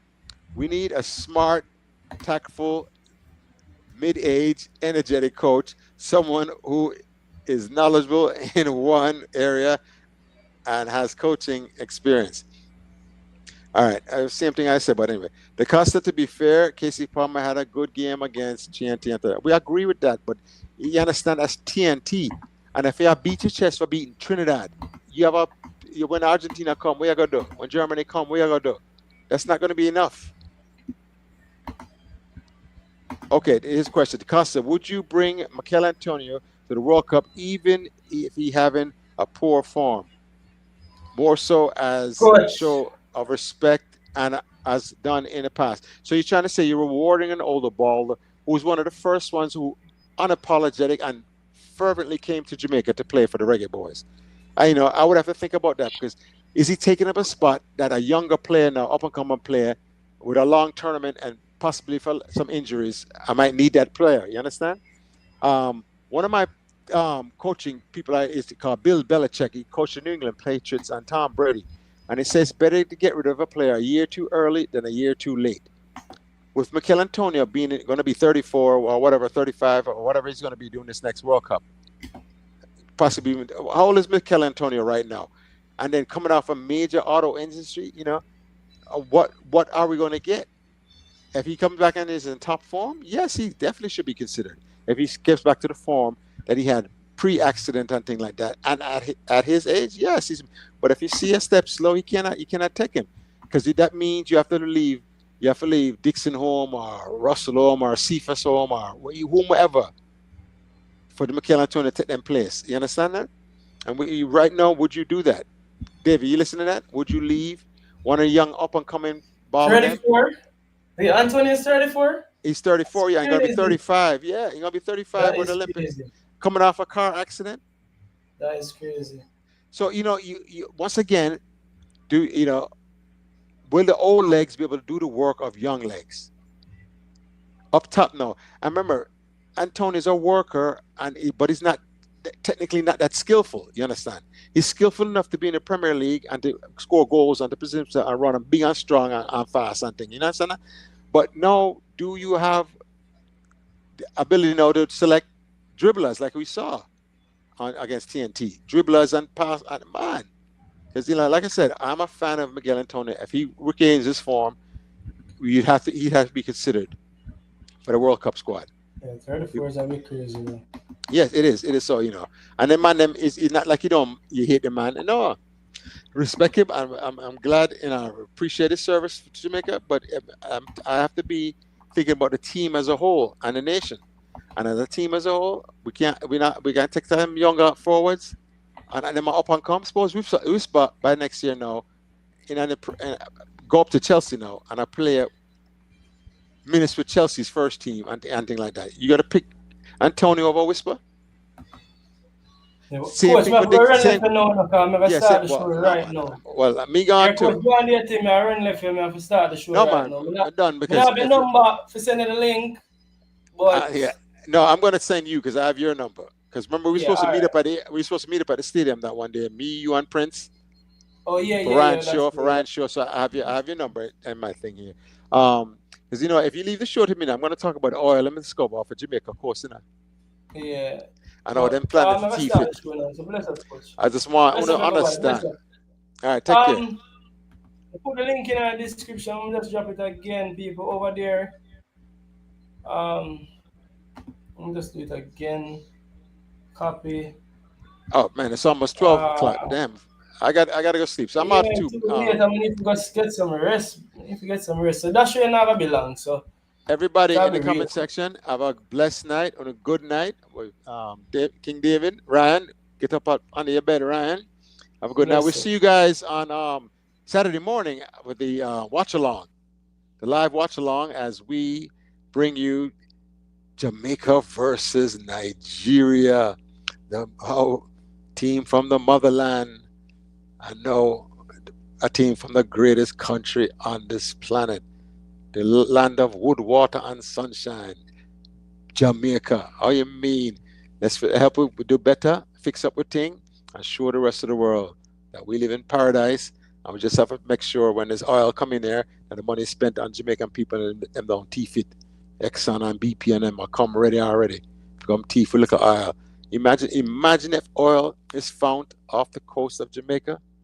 You're talking about we can redo the entire infrastructure, roads, electrical grid, sewer system, water system, dams, fresh water, everything can be redone, for Jamaica. High-speed trains going throughout the whole island as a way to traverse the island without all the driving and drive and things like that. These are the things possible if the oil discovery of Jamaica is a real thing, because I have a friend of mine, he's from Venezuela, and when Venezuela struck their oil, right, he said a lot of it was stolen, that they had the way it was set up. He told me about what they call white elephants. White elephants are these projects that have no use after the initial use or whatever. Like the stadiums in Brazil, for when Brazil hosted the World Cup, they build all these stadiums all throughout the country, but there's no team out there to use it, so it's going to go to ruin, and the jungle is going to reclaim it. Call those white elephants.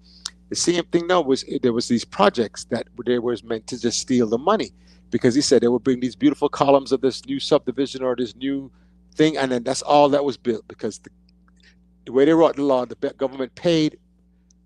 As soon as they did that basic structure, the rest of the money comes. So they give them half to begin, and then they get the other half when they reach a certain point, which is, the basic structure. The companies just went away because they were international companies with Venezuelan fronting them, and they didn't have to finish building the project because them already got paid.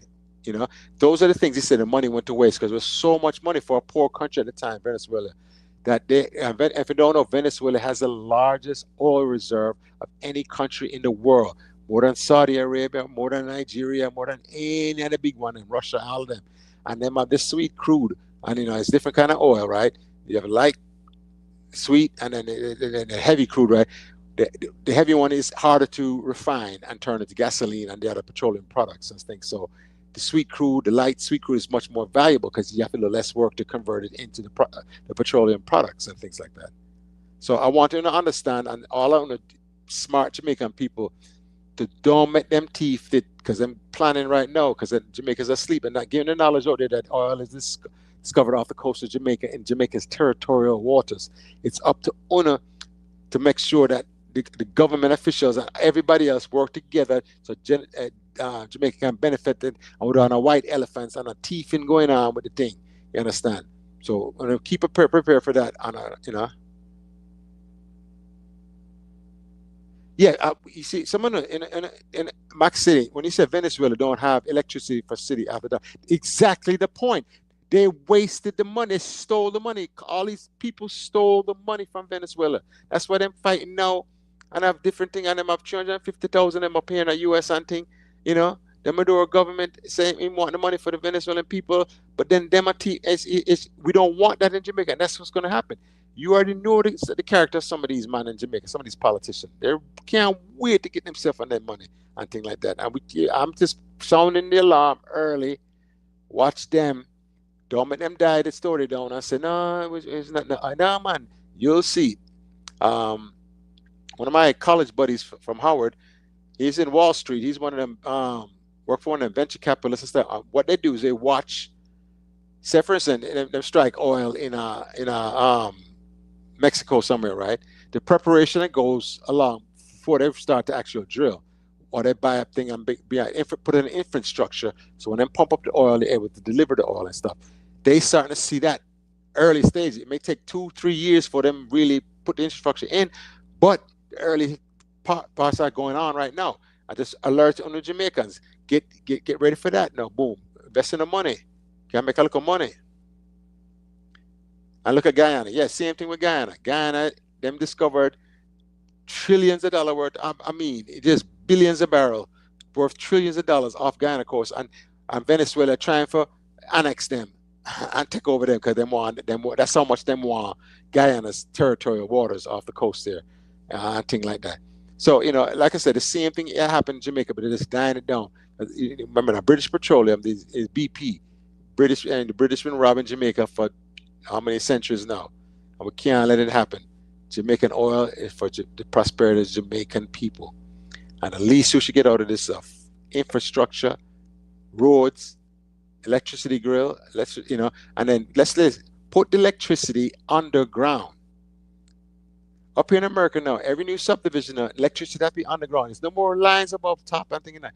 Everything is a big cylindrical type. Them have the electrical wires, then them have the high-speed fiber cables, then them have the water pipes with the sewer and the things and that. Everything's underground.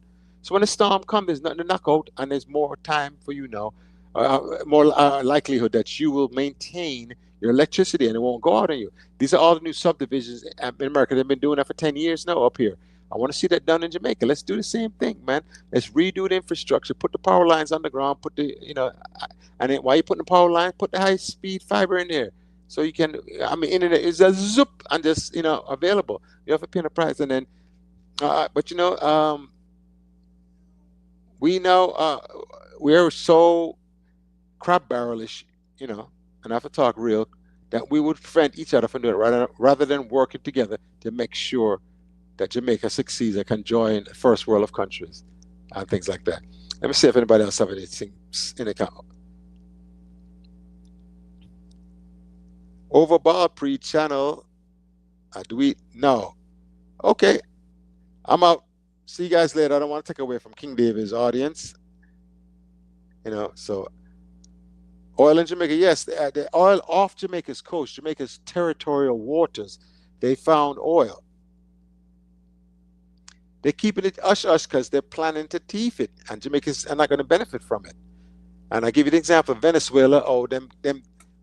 The unsophisticated government I don't know how to get that windfall of money, and most of it was stolen.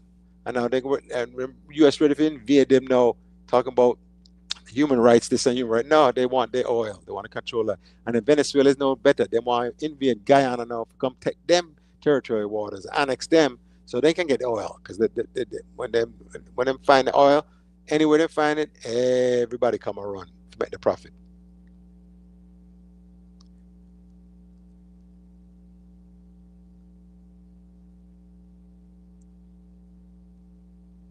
Our territorial waters. Jamaica is each country, United Nations, it says a certain amount of miles beyond your coast is your territorial waters, and then beyond that is an economic zone that anything like that, fisheries and things like that, you have control over as a country and things like that. So Jamaica now, that's in their economic zone. It's in their territorial water, where this oil rigs would have to be to go down the closest point to go and get it. So that's what that means. They can't take it from it. And they're trying to invade Guyana. Venezuela wants to invade Guyana and take over the country. That's how much money is at stake. I just want Jamaicans to have that in their head and in their mind. So bless up everybody. See everybody. Hopefully you join the watch along while we do it on Saturday morning. And then I don't know why we don't just do the UEFA Champions League also. We're going to go from Jamaica, Nigeria to UCL. So good night. Salute. Have a great one.